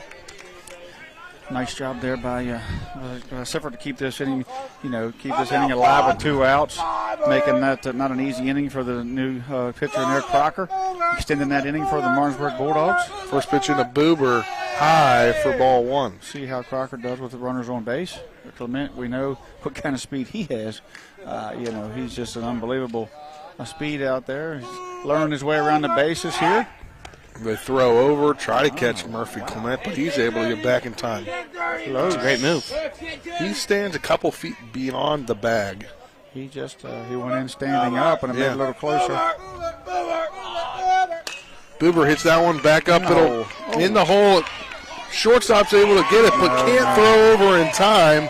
It's an infield single for Carson Boober. Boober has 4 hits here tonight. Him and Braylon Connor, we know, have just been extremely hard outs. Here comes the other guy with the helmet on to take over Boober's spot, Logan Wilt.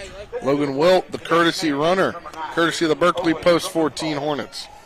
Boober's been hot down here, just hitting the cover off the baseball, seeing it well, picking up that average. Had a little bit of he wasn't quite happy with his average at the time, but now he's really picking that up. 4 hits here already. First pitch in there to Rubenthal is a strike. This is really just a great a winning inning for Martinsburg. Should they not score, because they've extended this inning with 2 outs. Swung on and missed by Rubenthal. That's what you have to do. I mean, if Sifford gets out quickly, it's a 1-2-3 inning. Keeps that momentum in Georgetown favor, but forcing them to pitch to 3 more batters after 2 outs is that's a quality inning. High for ball 1. Yeah, they tried to frame that up for strike 3, but the and it helps turn that lineup over quicker. Yeah. The 1-2 delivery, low for ball 2. That was a tight one, wasn't it? Down and in on the lefty, just below the knees. We're not behind the umpire now, so we can't see left or right. Yeah, that's what I've been having trouble with tonight in the darkness. That one will catch the strike zone, a called strike 3 on Owen Rubenthal. He'll go down looking, and that will end the top half of the third inning. We'll head to the bottom half after this 60-second break. You're tuned in to the Mingo Bay Classic here on Talk Radio WRNR and TV 10. Back in 60 seconds.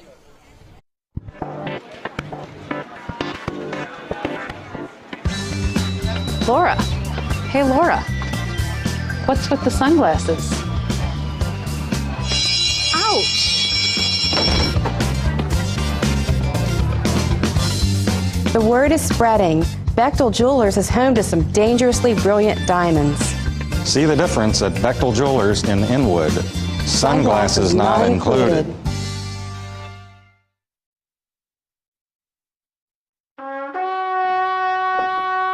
There's a local family moving in our territory. What do you want from me? Taste it. It's really good.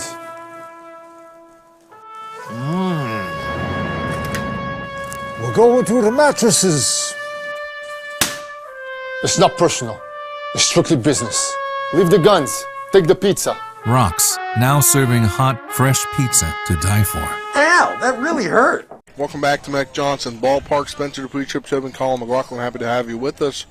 Running our main camera in center field, well, right center field, I guess, is Nick Verzolini, who is... He's out there with his fan club. Yeah, he got his fan club out there.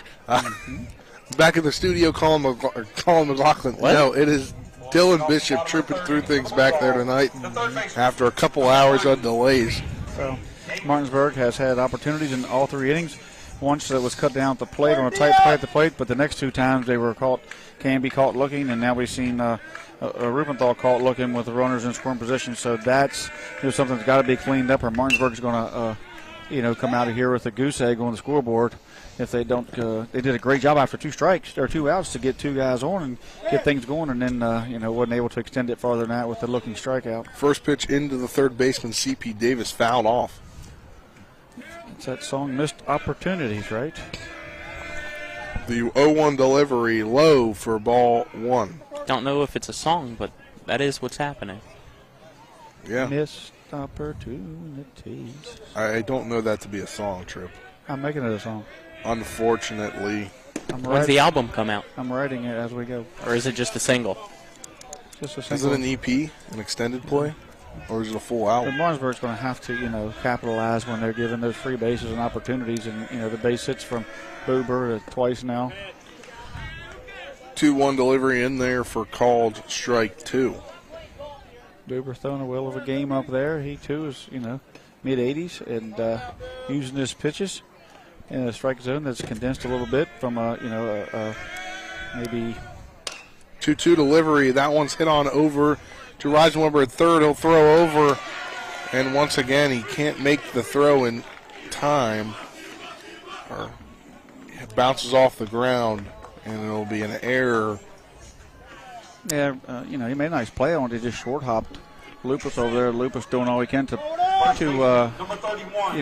play that position over there. Jameer's out. Jameer Brown's not here with us, so Rubenthal's DHing at the moment, and so Reisenweber just skipped the throw there, and the Lupus did all he could. Got a glove on it, couldn't keep it down. That one bunted, and it will go just off the screen. Yeah, Sifford had it, and it caught the net up there just above him, and he would have had it out there. But yeah, it just skipped off the glove, short hopped Lupus as he tried to go for the swipe. Unfortunately, it's a leadoff man on via the E5. Connor Dupuis at the plate.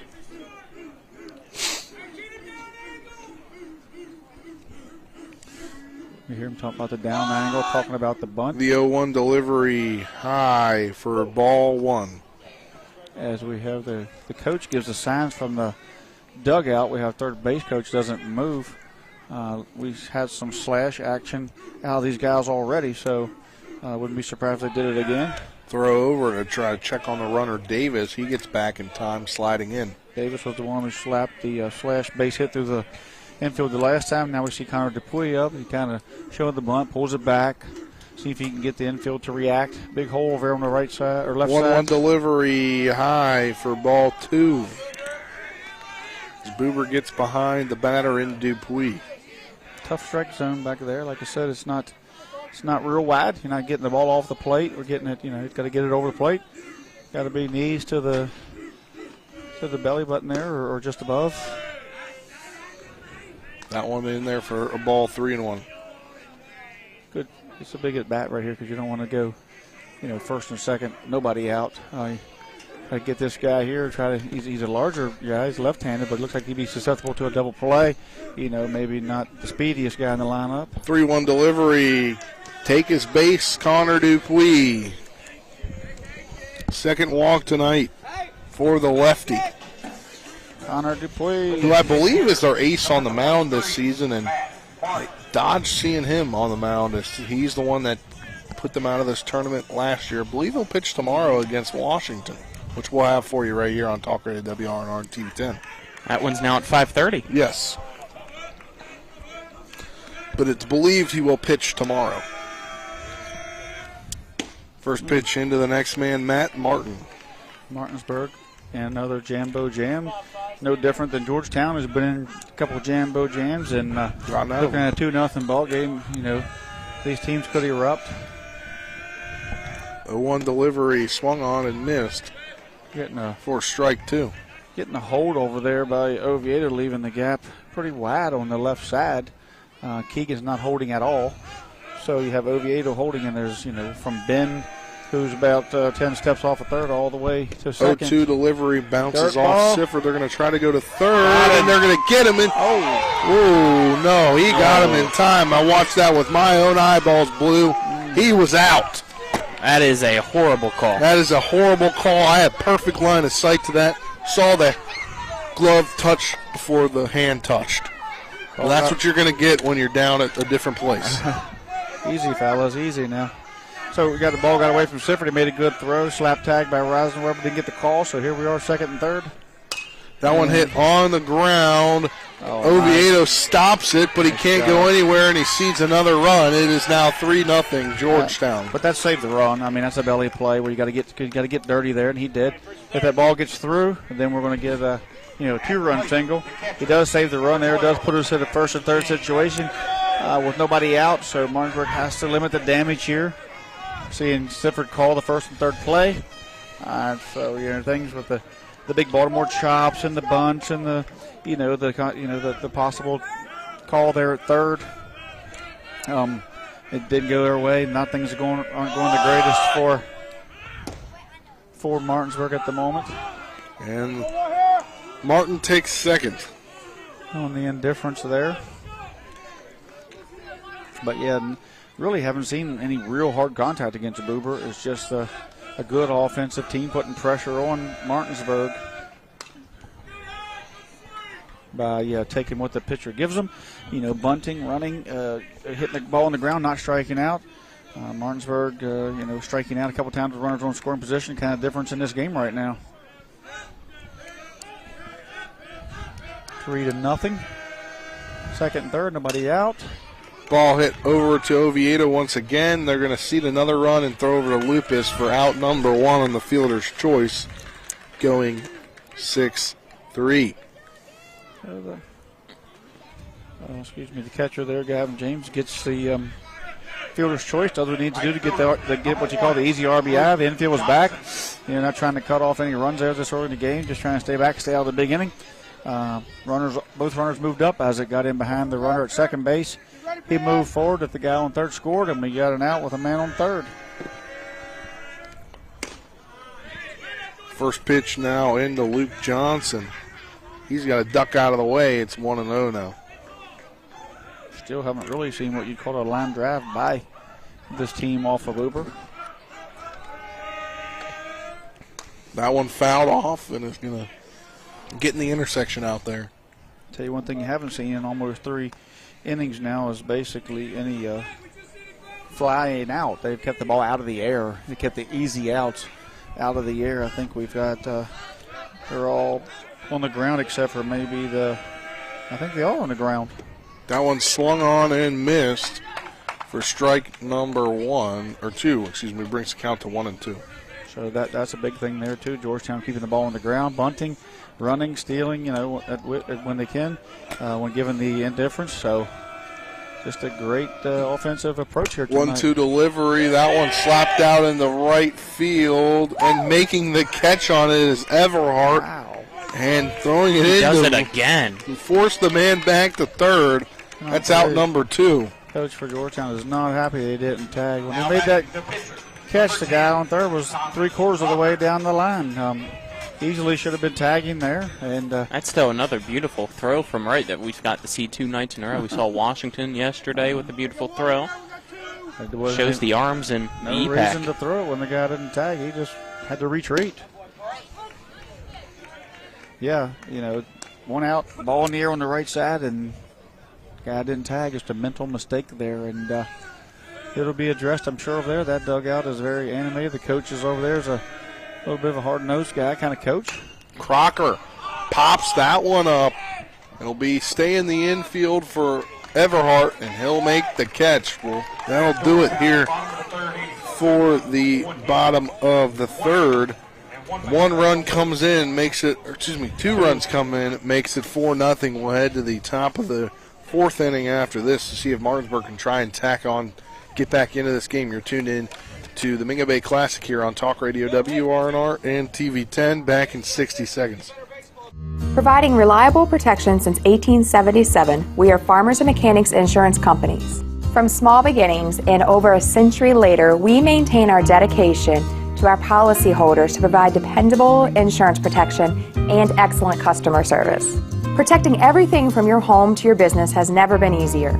Our team is here to ensure that you, your family, and your assets are taken care of. We enjoy giving back and doing our part to keep Martinsburg a great place to be.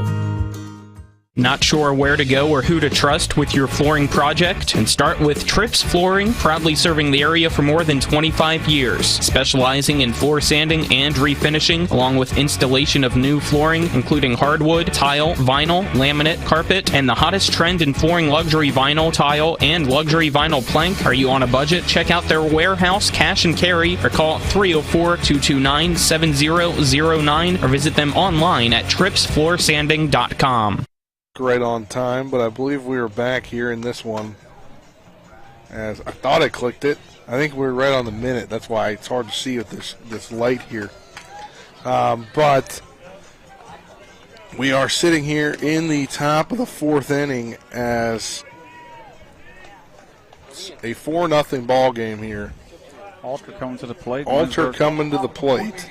This is a big, every inning is a big one. I say that it's a big spot, big inning. That just goes to show you that just about every at bat, every pitch is big. You got to compete every pitch, every inning. But if Martinsburg can get these bottom guys on and get this thing turned back over to the top is due up there. Can be certainly an uncharacteristic couple of strikeouts is due tonight. So get these guys on. First pitch in there, a ball, 1-0 to Alter. Late night dogs tonight. Second pitch in there, grounded, foul. Cued it off the bat up the first baseline. Earlier in the week, it was late night Nats as they were out on the West Coast. You hear that on Talk Radio WRNR. Now on the East Coast, you can hear some late night dogs. And here, as it's 10:26. There's that 3/4 arm curveball that Alter swung through. Tough pitch to hit. 1-2 now the count. Alter sacrifice bunt and moved a runner over. His last time with the 1-2 delivery low for ball 2. Big spot for the sophomore here, Alter.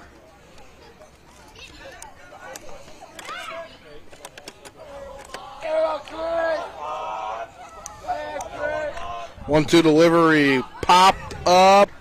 Will anybody get to it? No, nobody will get to it as the pitcher kind of dives, but it was an odd location there as Alter was kind of running, and it was kind of almost that wouldn't be interference necessarily. I don't know if he kind of dived. He dove.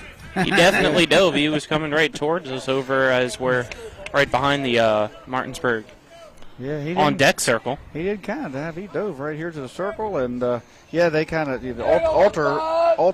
altered his run over to first. Yeah, is what he has to do. He did, but it was still close. Yeah, that's what he has to do. He did it perfect there. He kept it close as he could without causing any obstruction. And 2-2 delivery, swung on and missed. Alter strikes out. Isaac Grove now due up. Back-to-back strikeouts now for Crocker. Number 25, Isaac Grove.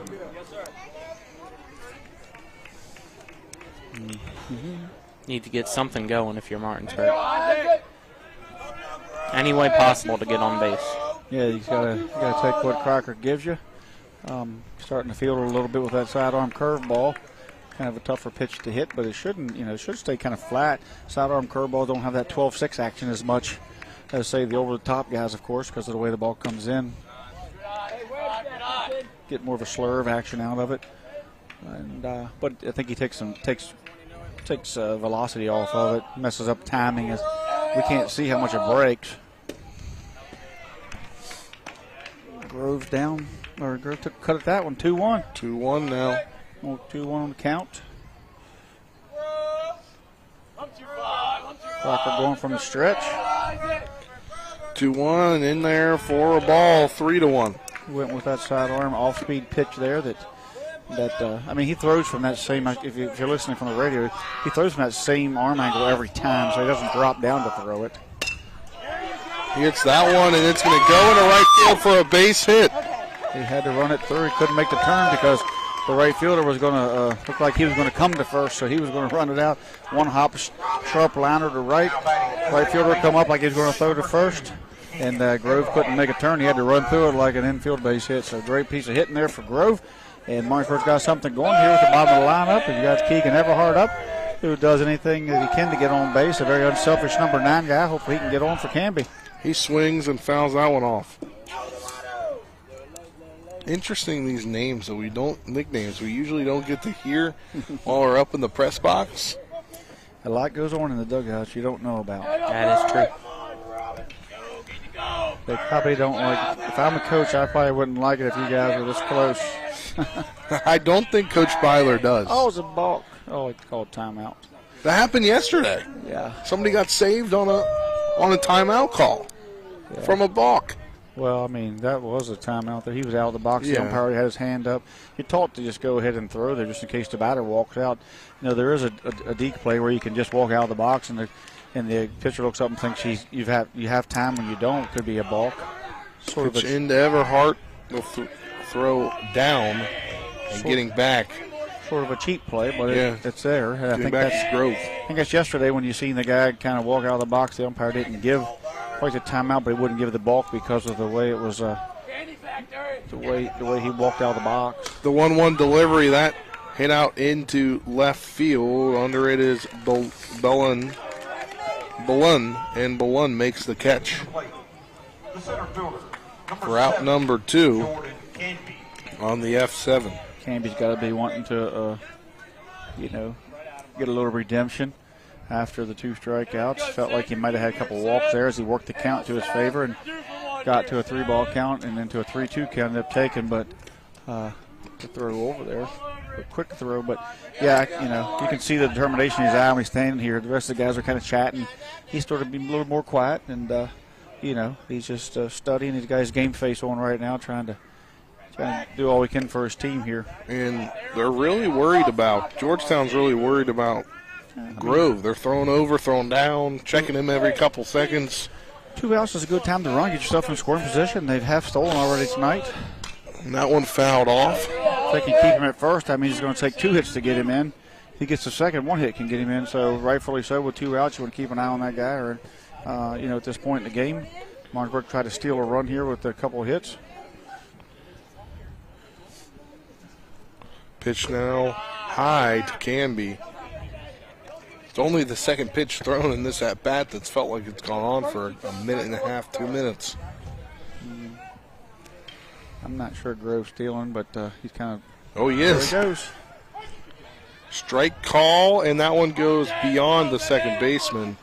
So Grove's in there with a stolen base. Once again, Martinsburg with a base runner in scoring position.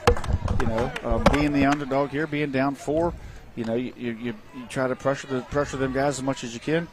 Take your chances when you can, and Martinsburg needs to get that couple timely 2-out hits to get themselves in this game, get the goose egg off the board, and get this train rolling. The 1-2 delivery in there for a ball brings the count even at 2-2. Jordan can't be too particular in that 2-strike. Of course, like I said, we can't see in and out. 2-2 delivery. That one popped up and past the concession stand behind us out of play. The problem, like you see some guys, once they have a strikeout or 2, that they start to press a little bit. Jordan, matured, over the years, knowing that put those 2 behind him. He looks like the Jordan that would come into the game, without a strikeout. 2-2 delivery. That one hits him. Take the base, Jordan Canby. 2 on, 2 out.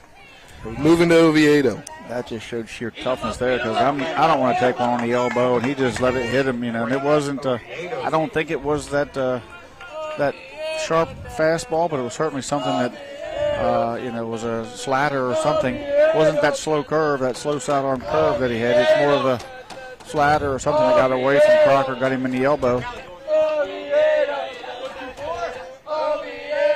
Oviedo due up, as you can hear with the chants, Oviedo. The dugout is getting into it here. Once again, Martinsburg with 2 runners on with 2 outs, needing that timely 2-out hit.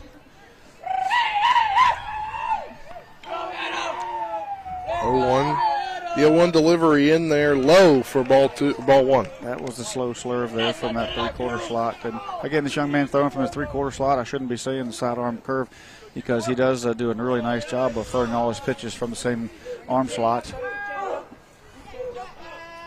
The 1-1 delivery, that one fouled off and went in the intersection again. I think he shortens his, he gets long on his fastball. When he gets his curveball, he kind of shortens it. From our angle, we can kind of see it. The batter probably can't see it. But you can see when he reaches back more for his fastball, you'll see here, watch him behind him and see where he goes, where he gets the ball down. That one hits the backstop. Both runners will move up into scoring position. He threw that one behind him.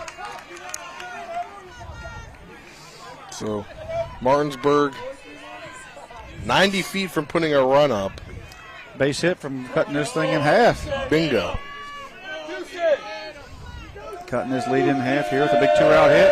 2-2, 2 out to Oviedo. That one hit in the hole. It's coming around to score is 1. And scoring is Canby. And Martinsburg does exactly what Tripp just said and cuts this ball game in half with the RBI single from Braden Oviedo. Makes it 4-2. Yes, that's tough play for that right fielder to try to throw Canby out coming from second. That's a great 2-at-bats there by Grove and Canby there. Canby taking that two-strike pitch on the elbow. Both guys moving up and timely base hit that Martinsburg didn't get the first 3 innings, but they're alive now. They cut this lead in half.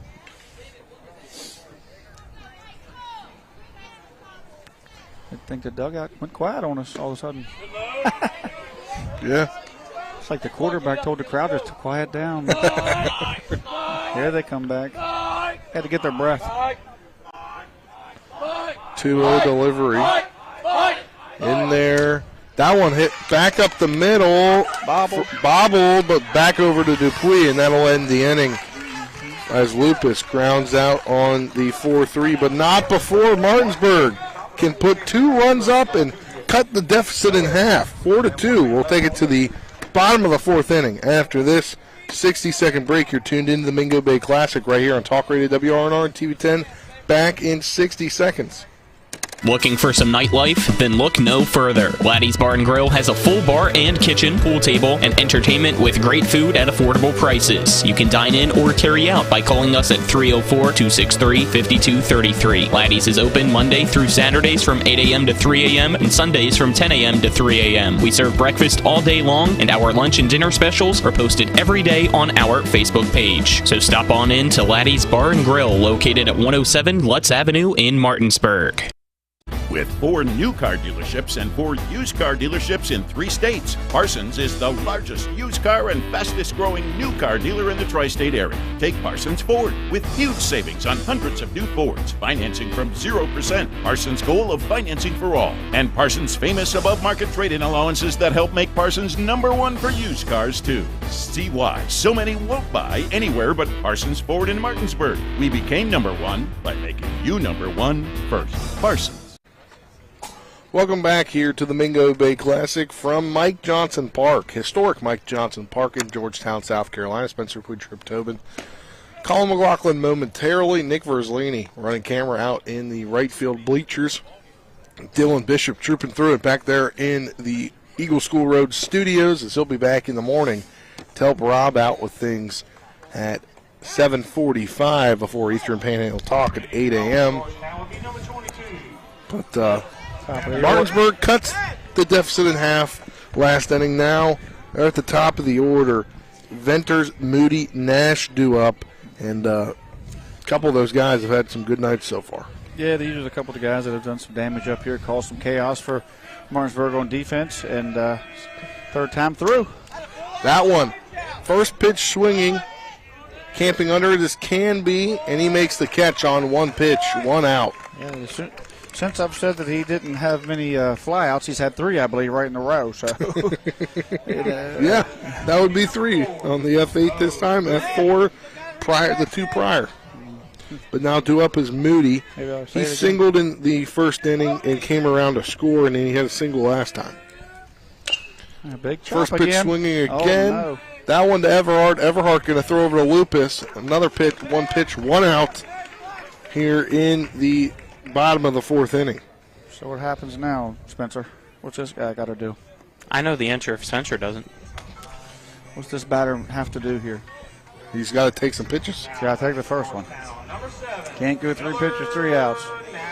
Can I attest? I did Spencer that. did not cheat. I didn't see him look at anything for the answer. So no, I knew that. I used to do that in MLB, MLB, whatever it's called. And even though this young man has probably been told this a million times, he's being told it right now. I think the coach is going to walk down and tell him again, like, hey, he just takes pitches here. We have to extend this inning as far as possible. We cannot let these guys out on 3 or 4 pitches after they just had a 2-run inning and have the momentum. We have to try to pull it back by get this momentum back in a way, or at least calm these guys down by slowing this inning down. And on the other end, as a pitcher, you know this, right? So you should throw a strike right down the heart of the plate.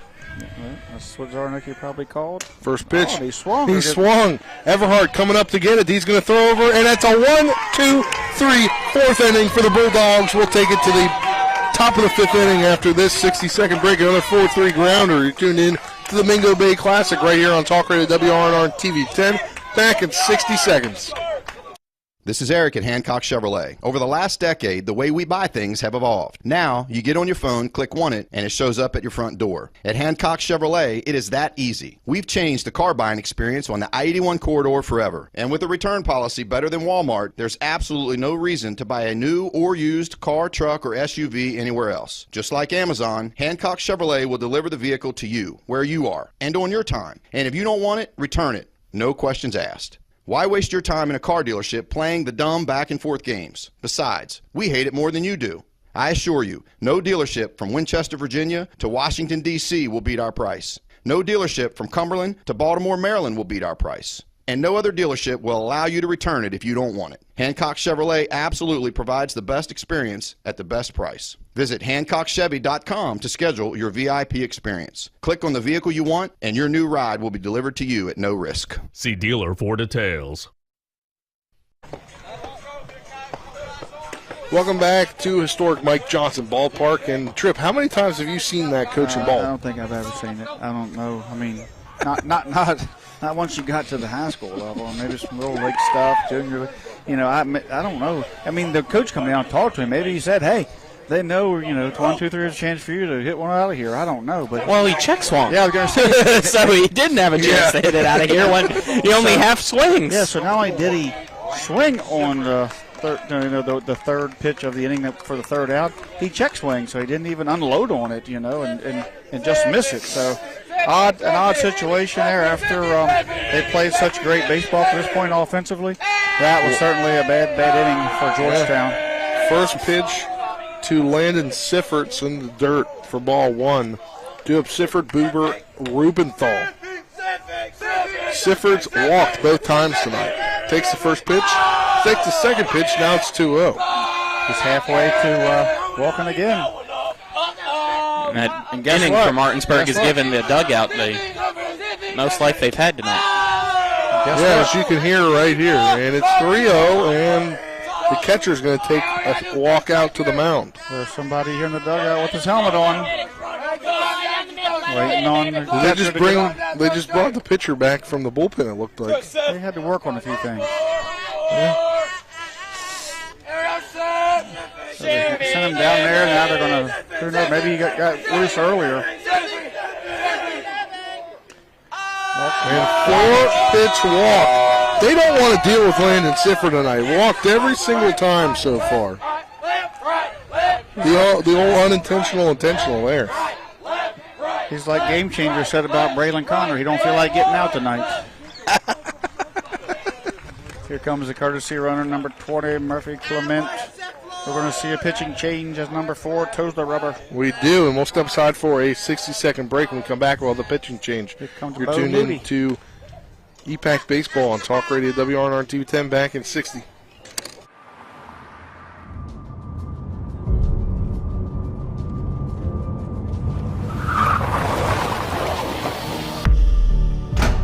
You've been in an accident. Why won't the insurance company pay? Because they're trying to save money at your expense. Call Mansion Ferretti for your free consultation. We have the experience to deal with the insurance company and get you the compensation you deserve. Mansion Ferretti, when you need justice.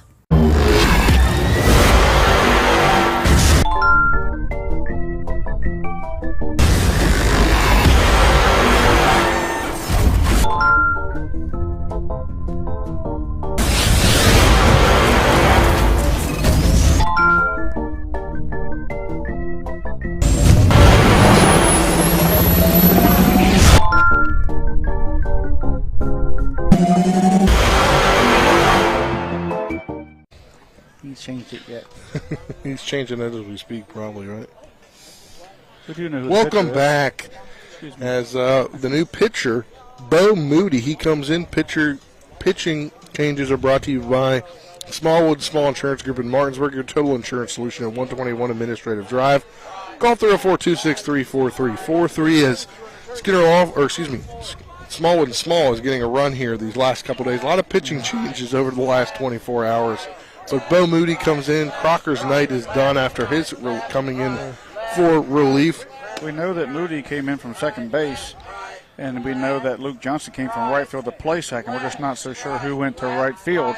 Yeah, it's happening in Game Changer. It's too dark to see numbers out there unless Nick can get us a number, but he can't hear us. We'll have to wait. Martinsburg's got something going here with the leadoff run. The hot-hitting Boober to the plate. And to see if Martinsburg can take advantage of the momentum and the quick Georgetown 1-2-3 inning. And see if they can make something happen here with Murphy Clements on first. First pitch into Boober, low for ball one. Young man throws over the top, number 4. Bo Moody, kind of over top kind of guy. Throws downhill. Got probably a little bit more velocity than Crocker, but certainly hittable. Second pitch, 2-0 now. I think we should just call the pitches and see if the people at home can guess who's hitting by the crowd noise, by the dugout noise. Yeah, I mean, that's why I've kind of let it up to the players so far because you can clearly hear them. And Boober takes that one down the line, but foul. Seeing it well.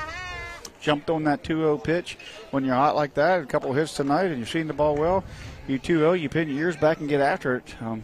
Even though you're down 2-0, you don't want to miss an opportunity to get an extra base hit by playing too conservative. 2-1. Lead count here on Carson Boober, as you can hear from the dugout chants behind us. 2-1 delivery. Nice. High. Just outside the zone. Just inside. Yeah, just inside there by the belt buckle. Mm-hmm. Called it in a little bit, but great take there by Boober. Got the count in his favor, 3-1. Chance here to turn on one. 3-1 delivery. That one popped up. Coming in the dugout. And hits off the concession stand and bounces in the dugout.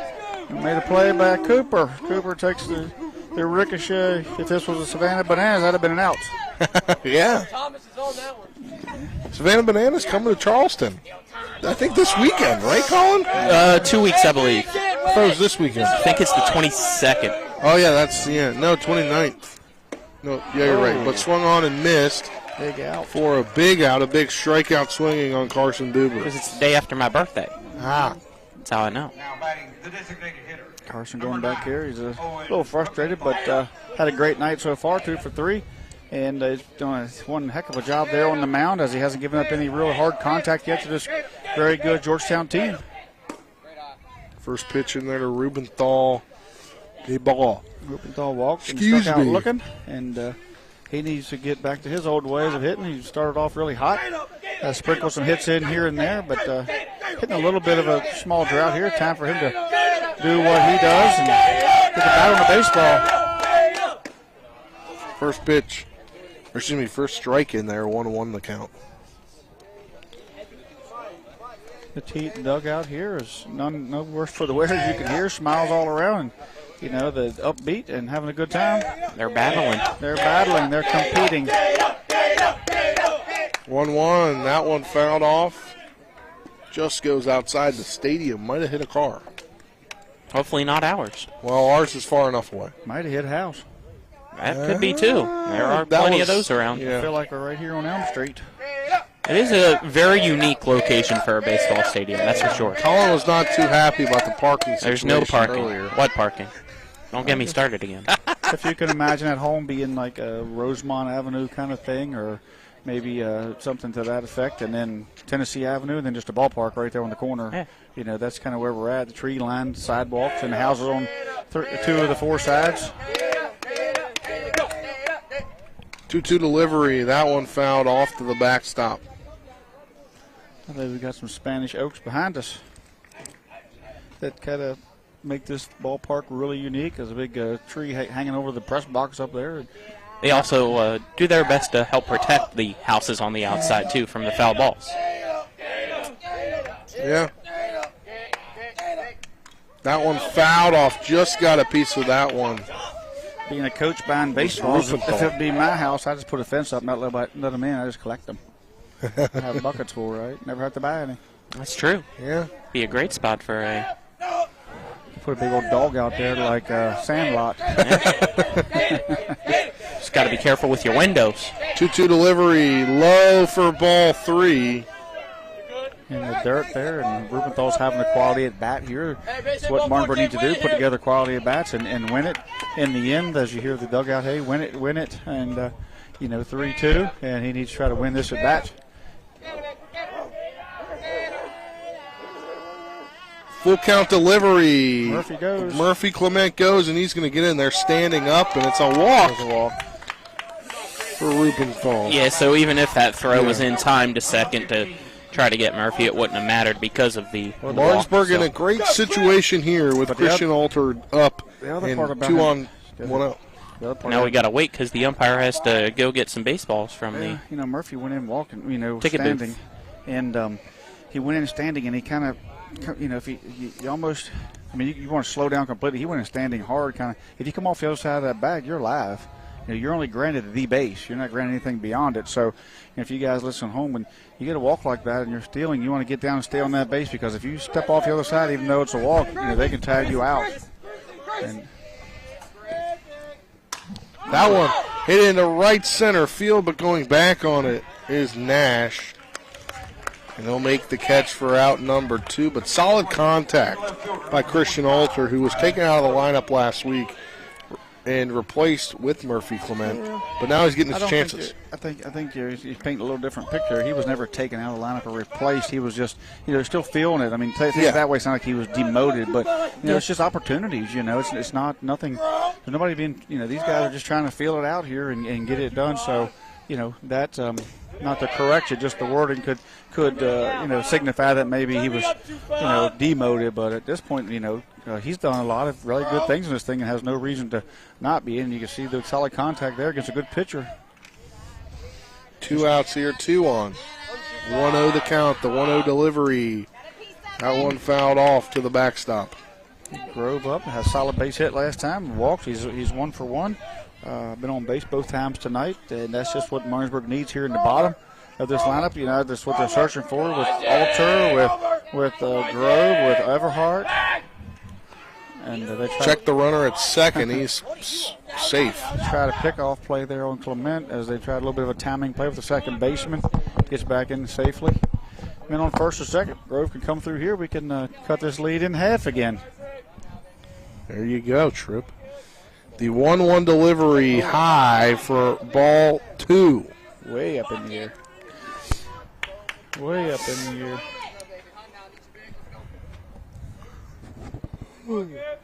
Excuse me. I'm sorry about that, folks. Got to stay awake, Spencer. It's late.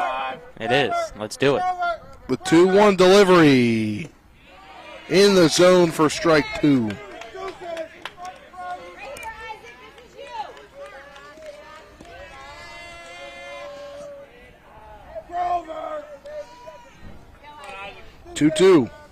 2 outs, 2 on. Top of the 5th inning for Martinsburg. So step off there. Smart reset. Step off there, reset, 2-2, 2 outs. You hear some people call win the evens. We're talking to the pitcher, telling him to win there. Trying to win this 2 even and try to keep it 3. That one fouled off, and that might have hit your rental. Yeah. Our rental's or down not that your, side. Oh, it is? I thought it was back down that one. You know, I'm really proud of as it grows tonight, getting his opportunity, getting in there, taking his hacks, you know. Regardless of what happens here, he's had a good at bat. He's seen some pitches. He's fought it off. He's become a guy who's, you know, tonight he's a tough out, and that's what you want from these guys, just to be tough outs. 2-2 delivery. That one fouled off again, and tough out he is right now. He's staying alive. Staying alive, yeah. Staying alive. Pitches, staying alive. A curveball there, fought off a fastball a minute ago. So he's seeing those pitches. Each time he's getting more and more confident, knowing that regardless of what happens in this outcome of this at bat, that he put together a quality at bat and competed. I didn't realize it's karaoke night. Did you, Trip? Trip invited me to karaoke night. I can tell you. That didn't happen. You'll hear a lot out of these dugouts. 2-2 delivery, 2 outs, 2 on. That one foul off as Grove continues to stay alive. Yeah, he was just underneath that one, too. If he was able to square that one up, we most likely could have had a tie ball game. I think he's on his 8th or 9th pitch here, so that'll go down the stat book as a quality at bat. That's all you can ask for if you're Coach Bowler. Get up there and compete. You know, you don't want to see the 1, 2, 3. This is the 8th pitch of the at bat coming up. That one catches the zone for called strike 3. We'll head to the bottom of the 5th inning, after this 60-second break. You're tuned into the Mingo Bay Classic right here on Talk Radio WRNR and TV 10. Back in 60 seconds.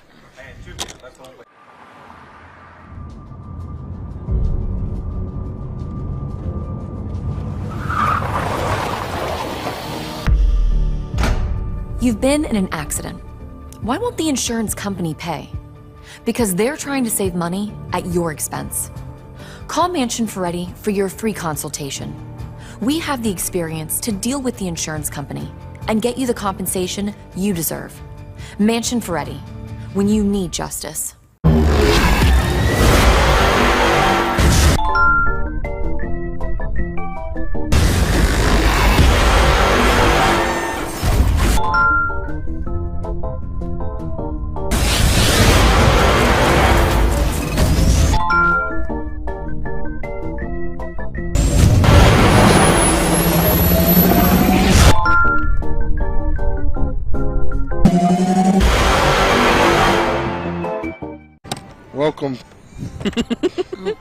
Welcome back to historic Mike Johnson Park. Nobody's actually dead. Nobody is actually dead, but shout out Dylan Bishop back in the studio.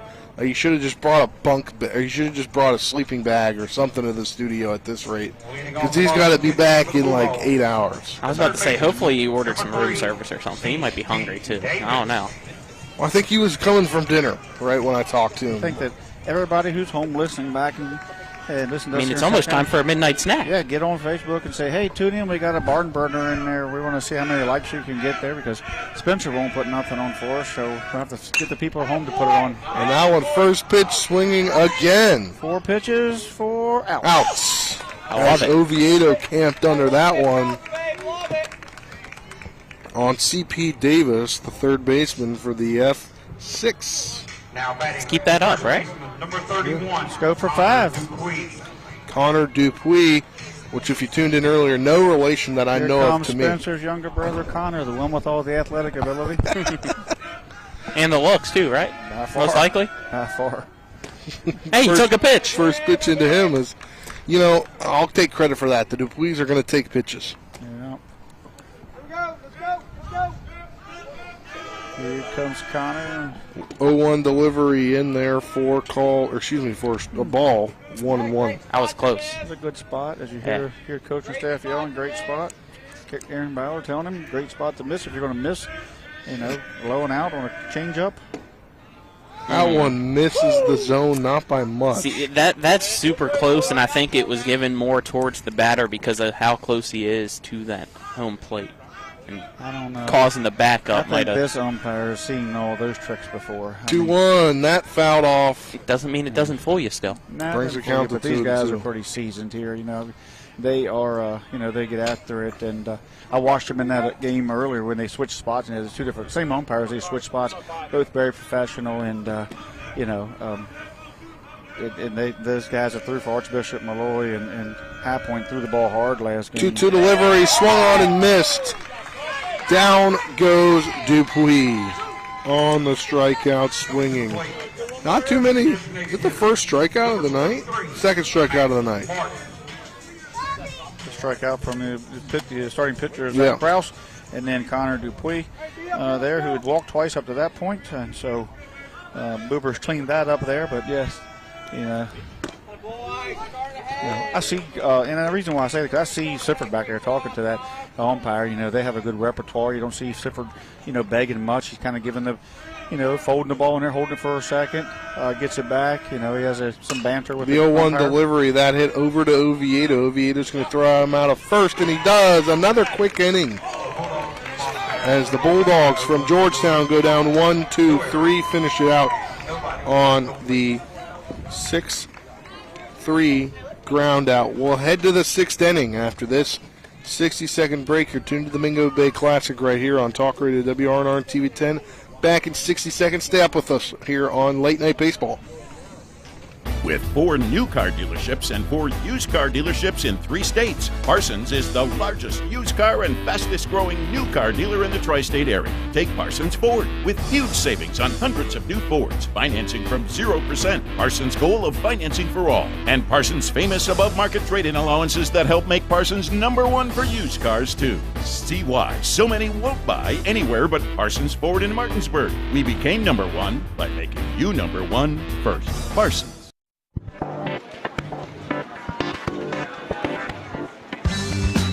Laura. Hey, Laura. What's with the sunglasses? Ouch! The word is spreading. Bechtel Jewelers is home to some dangerously brilliant diamonds. See the difference at Bechtel Jewelers in Inwood. Sunglasses not included. Welcome back here to historic Mike Johnson Park. To the top of the 6th we go. Duo for Martinsburg and the 9-1-2 hitters Everhart, Canby, and Oviedo. Spencer Dupuis, Trip Tobin, Colin McLaughlin. Happy to have you with us here. Shouldn't be that hard to say my last name. You've been saying it plenty. I was going to make a joke, but I decided to keep that off the air. Yeah, as you should. Nick Verzolini doing a great job tonight running camera, and shout out all night long Dylan Bishop here. You stay up with us on TV 10. Hey, he's getting paid though. Late night. Probably TV 10. overtime this week too. So we got here we got 6 outs to go, and these guys are they need to at least put a run across here. I've said it all this week. You'd love to go into the bottom of the into the top of the 7th, up or tied, But certainly, if you're going to be down, you're going to be down more than one, if at all possible, because it takes a lot of multiple hits to get some runs across there to score 2. So, guys, cut this lead in half this inning. See if Everhart can do his magic, get on base. It's a 2-0 count here already, so hopefully he can figure out a way to get a base hit or a free base out of this and turn it over to the top of the lineup. The 2-0 delivery in there for called strike 1 on Everhart. Everhart smart take. Reached on a fielder's choice, flew out his last time up. A full take there. I mean, he sold it as a pitch he wanted to offer for, but he was in full take mode. Perfect. Nope, got foul. He tried to drag bunt foul down the third baseline and had the third baseman back a little bit, just ran foul him a second time tonight. He's just missed that opportunity there. So 2 strikes for him now. He's got to shorten up, get the ball to play, make the defense, make the defense make a play. Should he get a strike here next 2 pitches? TV 10 late night here for you from the Mingo Bay Classic. The 2-2 delivery in there, hit out to the second baseman. Moody, or excuse me, that's not Moody. That is Crocker. Crocker moved to second. So Everhart is out. Luke Johnson's number 1. He was the right fielder. You're right. I think they might have switched. That is the one. And so there's 10s out in right field. Yeah, That so would be they've Crocker. switched. Crocker went to right. Johnson's came into second baseman with the pitch. Pitcher went to right. There we go. Nice cut there by Jordan. Jordan's going to have to, try to get on base here and use his speed and get to second base one way or the other.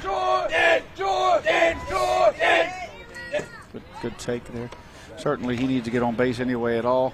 And then certainly the steal is going to be in order with his speed. And then you got the hot hitting Oviedo up behind it. So you need to do the leadoff thing here even though there's one out. 1-1 delivery. In there for a called strike. 1-2 the count. That's Martinsburg all now night. Down to their final 5 outs in this one. He's found himself behind in the count all night long. One of the only guys here who he's seen a lot of strikes. Called strike 3 on Jordan Canby. That is the third strikeout looking for him. For him, he reached on a hit by pitch and came around a score in the fourth inning, but he's just taking pitches tonight. I mean, the guys, he's given up some walks all the way down the line, 3 to Sifford, 2 to Rupenthal, 1 to Grove, and he's been in a lot of bad counts, but against, for some reason, each time that Canby's gotten up there, the young man's been able, whoever's been on the mound, been able to get him in a 2-strike count and get him forward there. So Oviedo at the plate, swung on and missed after the first pitch was a ball. He was trying to cut that lead in half with 1. Yeah. One swing. The 1-1 delivery low for ball 2. That was a high swing, or high pitch, too. Yeah, he chased it at his eyes. They're fun to swing at when you're at that age. They look like you can hit them over the moon. 2-1 delivery in there for called strike 2. Yeah, that one was right down the heart of the plate. We think from this angle. I'm looking at the screen. Oh, okay, yeah. Yeah, Colin's got a better angle. It's Nick's that angle. One hit on between the gaps. 5 and 6 hole. It's a base hit for Braden Oviedo. They staying hot. Hit a 2 RBI single his last time up in the 4th inning. Now he has a straight single this time up as he went the other way last time, pulled it this time. Yeah, Oviedo has to be smart here, but see if he can get a read here and get over to second and cut this lead in half with, like you say, those 4 outs left to play here. You're going to take a chance maybe, get him over. First pitch into Lupus is a ball, 1-0. I think that was a strike. Yeah, I think it was too. I think they'll see the runner moving here. Want to see if he can throw a strike, and he'll get the runner moving. Maybe if he gets a strike, he can get one on a hit and run style play. That was an odd way to get back. He kind of didn't want to get dirty, then he stayed up and he kind of threw his foot around. So sometimes you wait to get that play on, let the before you steal, you let the base runner get a look at the pitcher, and then you give the batter an opportunity to see some pitches. 1-1 now after the ball. Yep, just missed low. Yeah, he didn't get a very good jump, lead because he was 1-1 delivery, fouled off. Does Mike Lupus. He needs to call timeout, put that mid on wherever he wants to do. So whatever he's doing with his bat and gloves. Oviedo's fooling around with his bat and gloves and getting the signals. Mike Lupus in a 1-2 spot, big spot here. 1-2 delivery, chopped foul. Now, I'll say this tonight for the Martinsburg batters. They have battled, very uncharacteristic of Canby to have a night that he's had, and generally he's the guy that, we're talking about, player of the game, or, but you can't do it every night. But the other, 8 guys in the lineup have really battled, and that's really good to see because the bottom had some holes in it, and tonight they did. They have so far been productive. That one once again chopped foul down the line. Coach Butler's got to be happy with his team's performance coming in as the underdog. If this is the eventual possible, South Carolina state champion, or at least vying for it, then Martinsburg is a lot better than maybe they give themselves credit for at times. But I think a lot of times the EPAC teams come down here and feel like, I think these guys know the teams from the EPAC down here, they know these guys can compete. Swung on and missed for strike 3 as Mike Lupus strikes out. And that will end the top of the 6th inning. We'll head to the bottom of the 6th after this 6-second break. You're tuned into the Mingo Bay Classic on TV 10 late night on Talk Radio WRNR as well. Back in 60 seconds. Happiness grows here. Orr's Farm Market. Spring has sprung. Time to head to Orr's Farm Market to find your flowers, veggie plants, bagged mulches, and potting soil. Visit our bakery counter to try our new homemade quiches, pepperoni rolls, and don't forget our pie flavor of the month for April, Boston cream pie. We have West Virginia food products, local coffee, honey, maple syrup, dairy, and meat. We have 25 new Orr's jam and salsa flavors for you to try. Check us out at orrsfarmmarket.com. And remember, Orr's Farm Market, happiness grows here. The Palace Lounge in Martinsburg is the place to be. Join us every night to relax and enjoy football or basketball games featuring either the Martinsburg Bulldogs, Shepherd University Rams, or West Virginia Mountaineers. We will have steak night every Wednesday, shrimp nights every Thursday, and now taco and margarita nights every Tuesday. You can find us on Facebook or call 304-267-7520. The Palace Lounge is located at 1350 Edwin Miller Boulevard in Martinsburg. Welcome back to Mike Johnson Ballpark here as we are in the bottom of the sixth inning. Martinsburg unfortunately down to Georgetown 4-2. Battle of the Bulldogs tonight. And we're in the bottom of the sixth here. Due up 7, 8, 9 guys. It'll be a pinch hitter for Gavin James. It'll be Matthew Mitchell, number 15. I have liked Boober's composure as that first inning got kind of chaotic with the bunts and the soft base hits, and then later that I believe in that third inning when they caused some pressure on the defense as well and created some runs. You know, he kept his composure, got himself out, but kept his team, give his team a chance to win and kept it close. First pitch into Mitchell, high and inside for ball one. Mitchell wanted to offer at it, but was able to keep his wrists stiff and hold that bat back. The moment you have Boober at 76 pitches. He's thrown 5 innings complete, 5 hits, 4 runs, only 2 earned and 2 strikeouts, only 2 walks. So solid night for Boober, and he's still got some pitches to give here. That one swung on, grabbed by Lupus, and Lupus will take it himself for out number 1 here in the bottom of the sixth inning. Great play there by Lupus as the ball got down the line hard. He had to just throw that big first baseman's glove down there and knock it down and to his glove side and just roll that thing up, run it over and tag the bag. So great play there. That thing could have got down the line and been some real trouble. Luke Johnson due up. Up now, Boober. Boober's first pitch into Johnson in there for called strike 1. And you got to wonder here from being out of town, you got to wonder if Luke Johnson related to Mike Johnson, the ballpark namesake. In there for called strike 2. Boober gets ahead 0-2. Johnson's pretty common. It's true. That is true, but to play at this school on this team and in this area, who knows how common that is down here. Mm-hmm. That one in for a ball, 1-2 the count. Martinsburg love to keep this thing at a 2-run deficit, get a quick inning. Nice swung pitch. On and missed. Beautiful pitch. And Johnson strikes out swinging. No, I like best about this, watching Boober come out after that strikeout. I know he didn't like that strikeout when his plate appeared, but he did not take that at bat to the mound, as we can tell. Settled back in, went out there and doing his job defensively now and pitching. And that's just something that's tough for high scorers to do when they try to play both sides of the ball. He's moving now. He's really grooving, and that's good news too, because could get a couple runs. He still has pitches in him. He can get out there in the 7th. It's just a simple throw and catch right now. He's got it. That one is going to drop. Oviedo will make the throw. A great throw from Oviedo to Lupus. A 1-2-3 inning as they get Crocker on the 6-3 ground out. We'll head to the top of the 7th as Martinsburg do or die here. You're tuned in to Late Night Baseball here from the Mingo Bay Classic on Talk Radio WRNR and TV 10. Back in 60 seconds.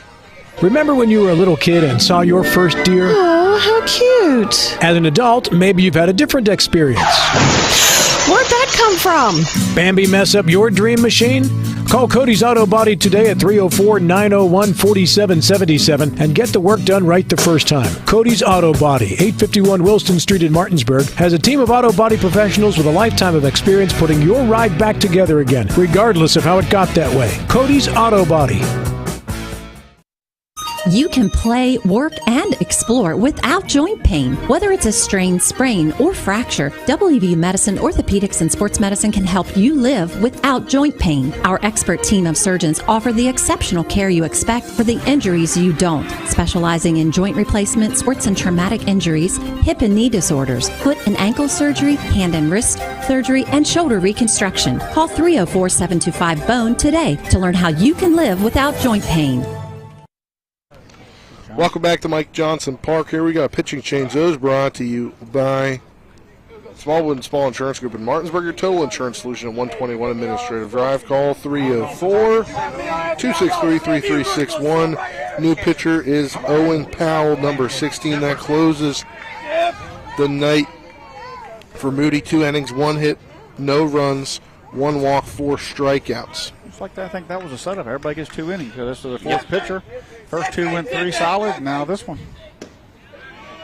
First pitch in there to Sifford as Sifford, Buber, and Rubenthal do up in the last-ditch effort for the Bulldogs here, down 4-2. They look to at least extend this ball game to the bottom of the half of the inning.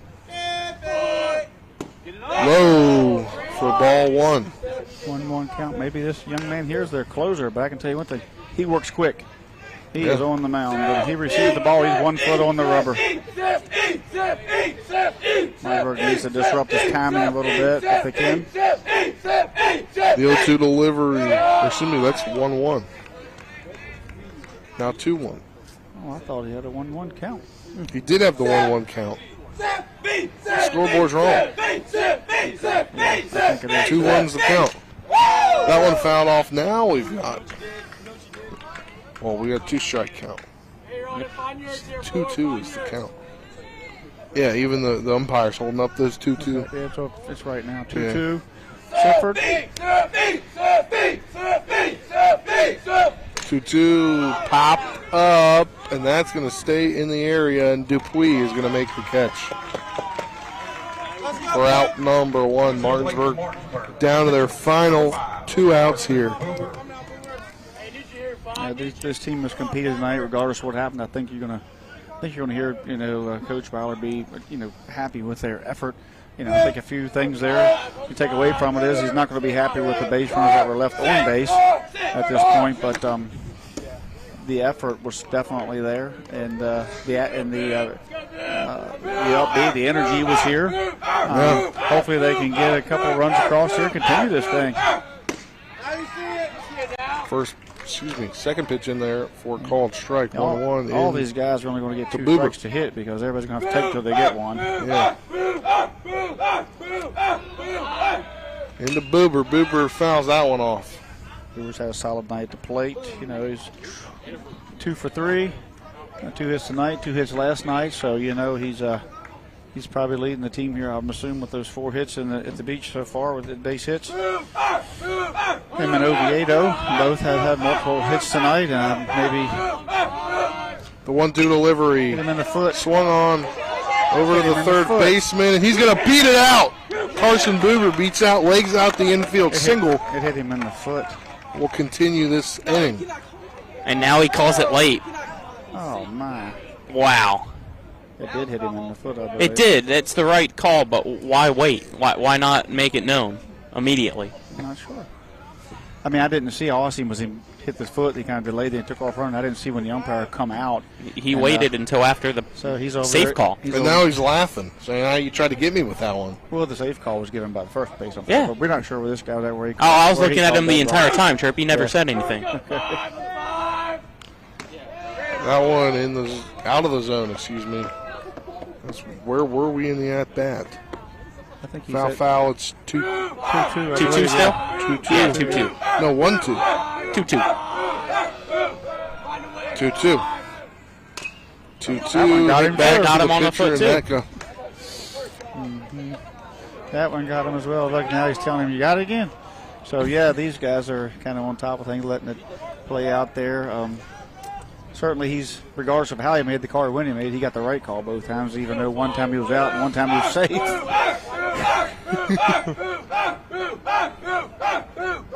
2-2 delivery. That one fouled off as Boober fighting here.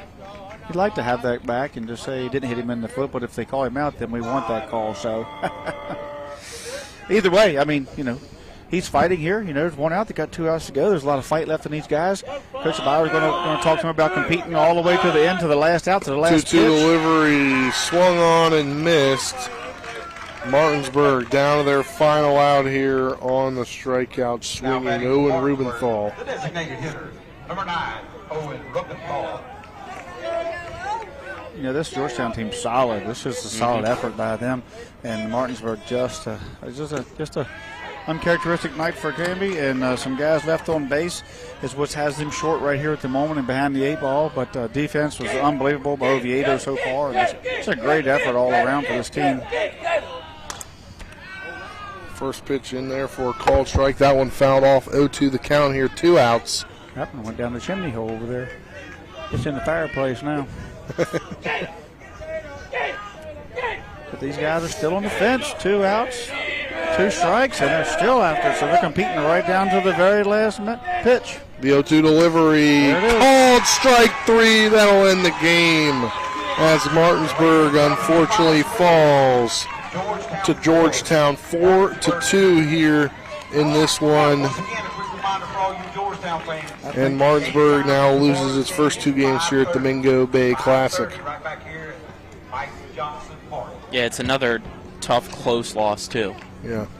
We'll step aside for a 2-minute break. When we come back, we'll have the Rocks Fast, Fresh, Friendly post-game show. You're tuned in to Late Night EPAC Baseball here from the Mingo Bay Classic on Talk Radio WRNR and TV 10. Back in 2 minutes. There's a local family moving in our territory. What do you want from me? Taste it. It's really good.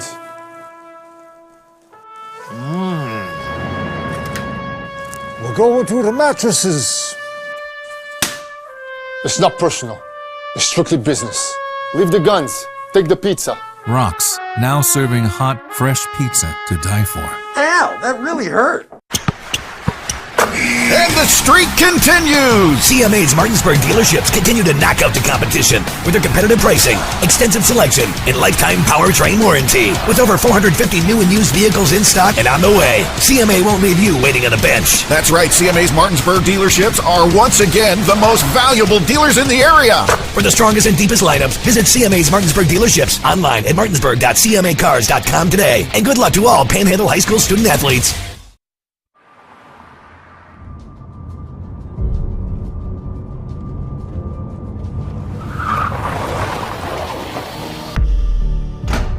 You've been in an accident.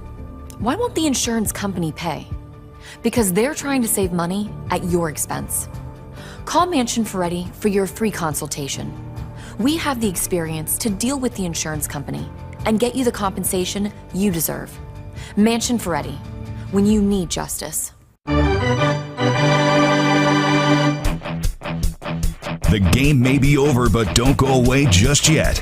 We've got a complete game recap, analysis, stats, the player of the game, and we'll prepare you for our next broadcast. All on the post-game show. So let's return to the field and rejoin our Talk Radio WRNR broadcast team.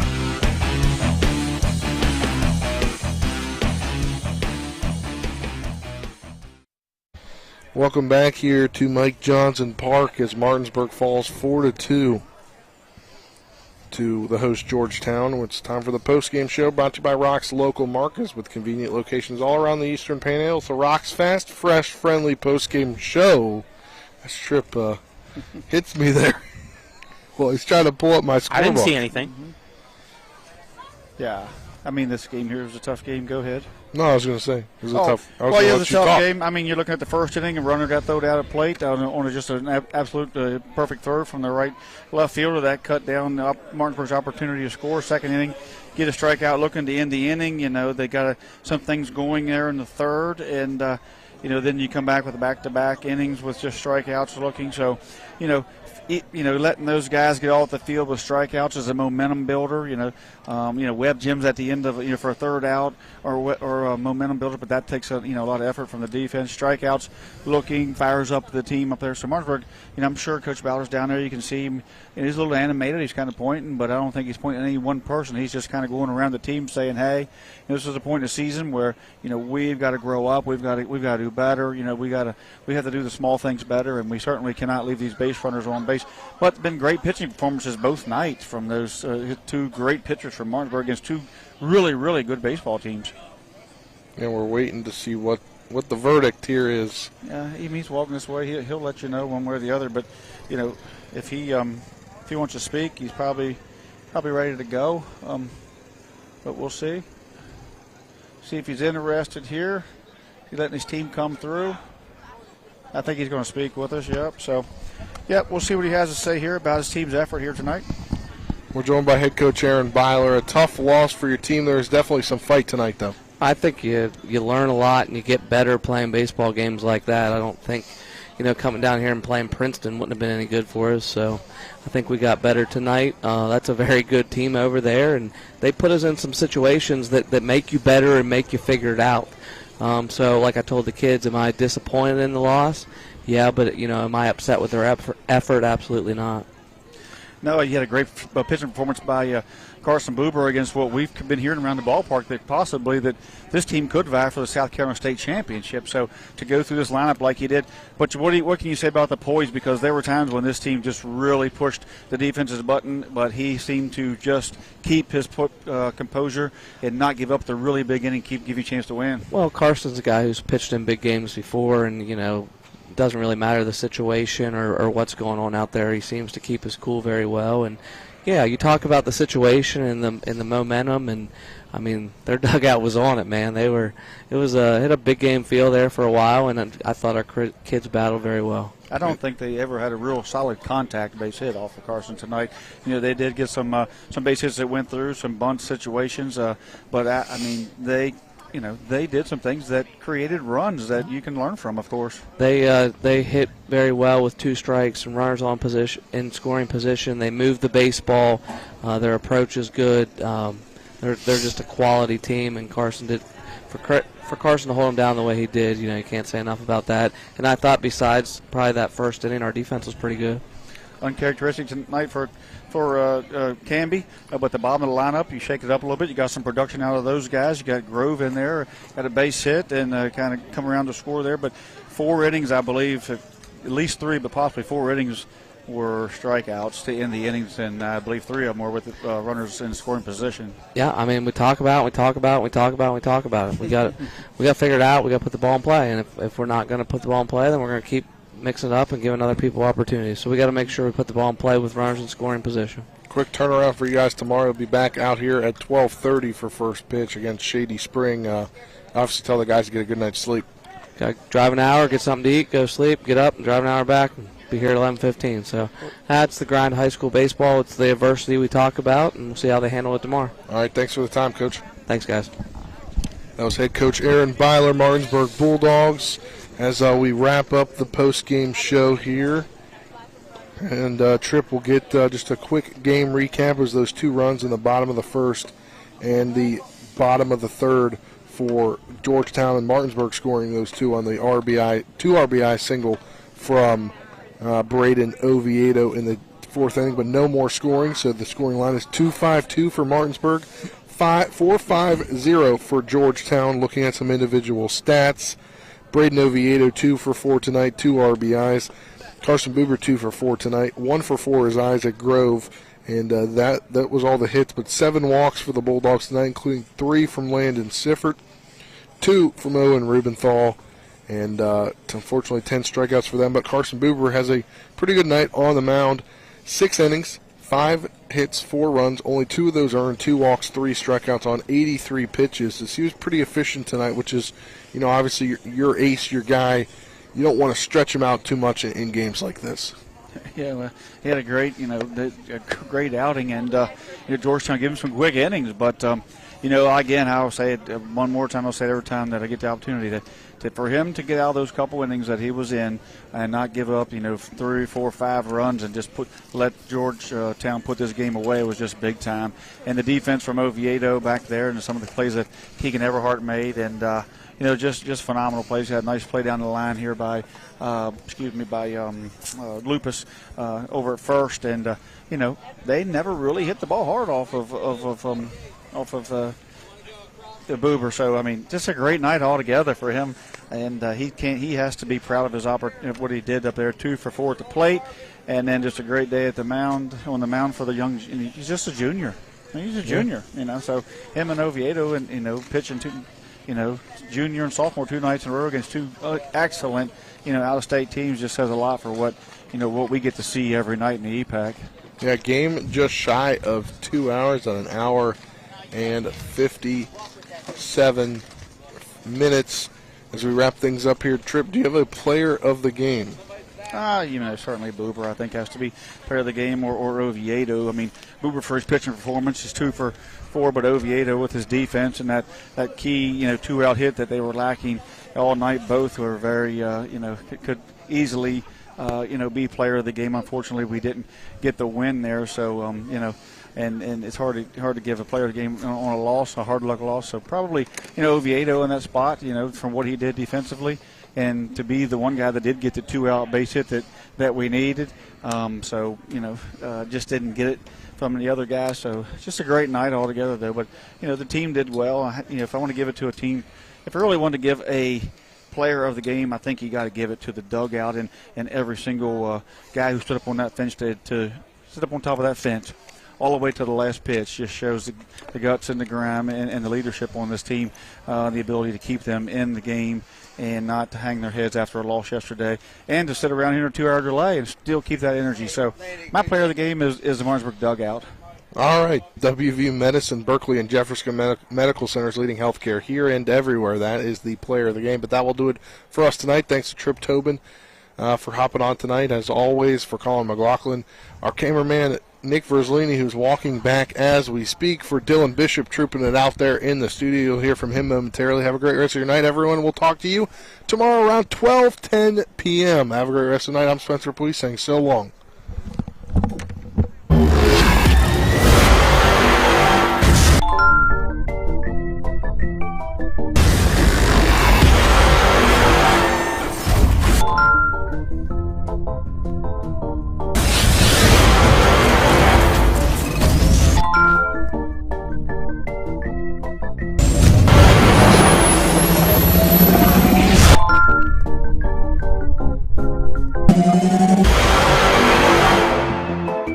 This is Eric at Hagerstown Ford. Over the last decade, the way we buy things have evolved. Now, you get on your phone, click Want It, and it shows up at your front door. At Hagerstown Ford, it is that convenient. We've changed the car buying experience on the I-81 corridor forever. And with a return policy better than Walmart, there's absolutely no reason to buy a new or used car, truck, or SUV anywhere else. Just like Amazon, Hagerstown Ford will deliver the vehicle to you, where you are, and on your time. And if you don't want it, return it. No questions asked. Why waste your time at a car dealership playing the dumb back-and-forth games? Besides, we hate it more than you do. I assure you, no dealership from Winchester, Virginia to Washington, D.C. will beat our price. No dealership from Chambersburg, Pennsylvania to Baltimore, Maryland will beat our price. And no other dealership will allow you to return it if you don't want it. Hagerstown Ford absolutely provides the best experience at the best price. Visit HagerstownFord.com to schedule your VIP experience. Click on the vehicle you want and get your new ride delivered to you at no risk. See dealer for details.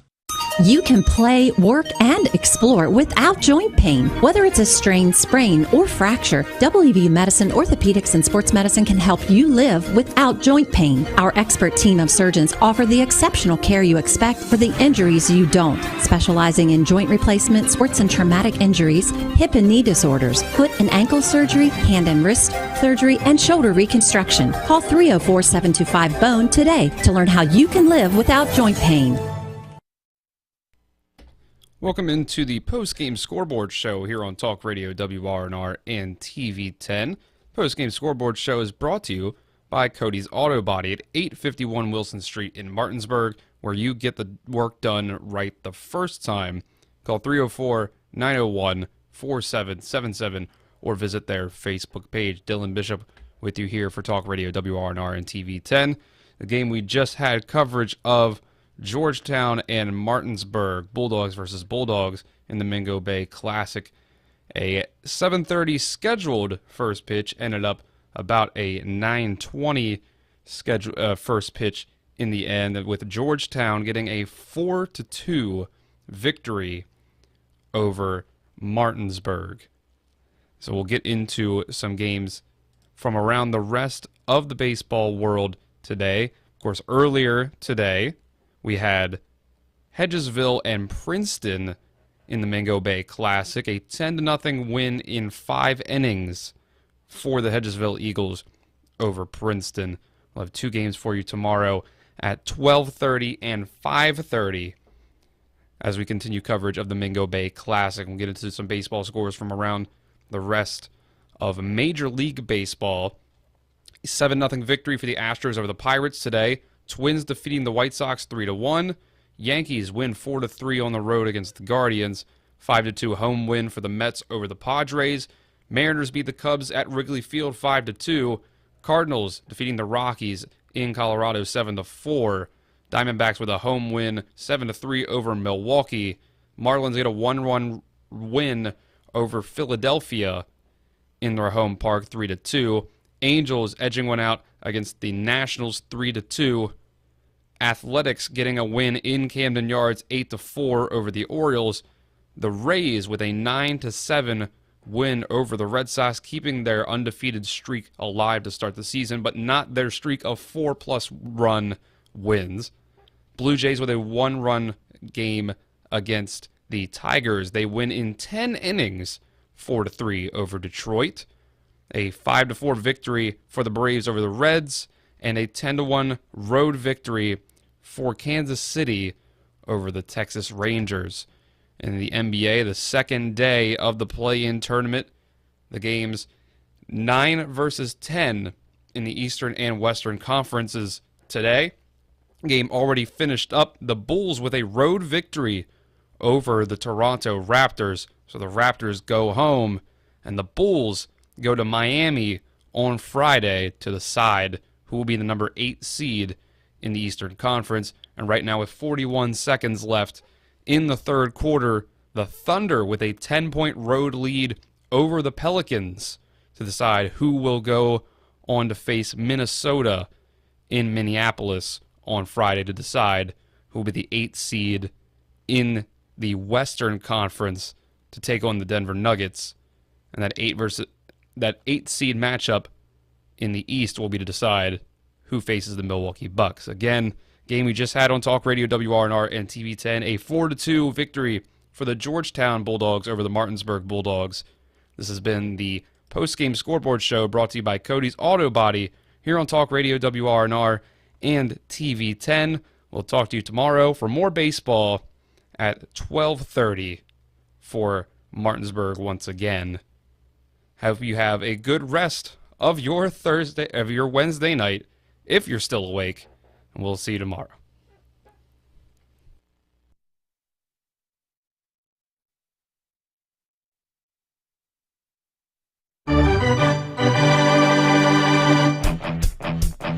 You've been listening to West Virginia High School Baseball. Today's game broadcast has been brought to you by Parsons Ford of Martinsburg, The Skinner Law Firm, Laddie's, Trips Flooring, Jambo Construction and Fencing, the Mirius Group of Financial Advisors, Smallwood and Small Insurance, CMA Honda of Winchester, Bechtel Jewelers, Cody's Auto Body, Rock's Local Markets, CMA Toyota Chevrolet of Martinsburg, Orsini's Home Store, Farmers and Mechanics Insurance Companies, WVU Medicine Berkeley and Jefferson Medical Centers, the Mansion Ferretti Law Firm, and by Hagerstown Ford. For the continued excitement of high school, college, and Major League Baseball, keep it tuned to FM 106.5, AM 740, Comcast Cable Channel 10, and online talkradiowrnr.com. All rights reserved.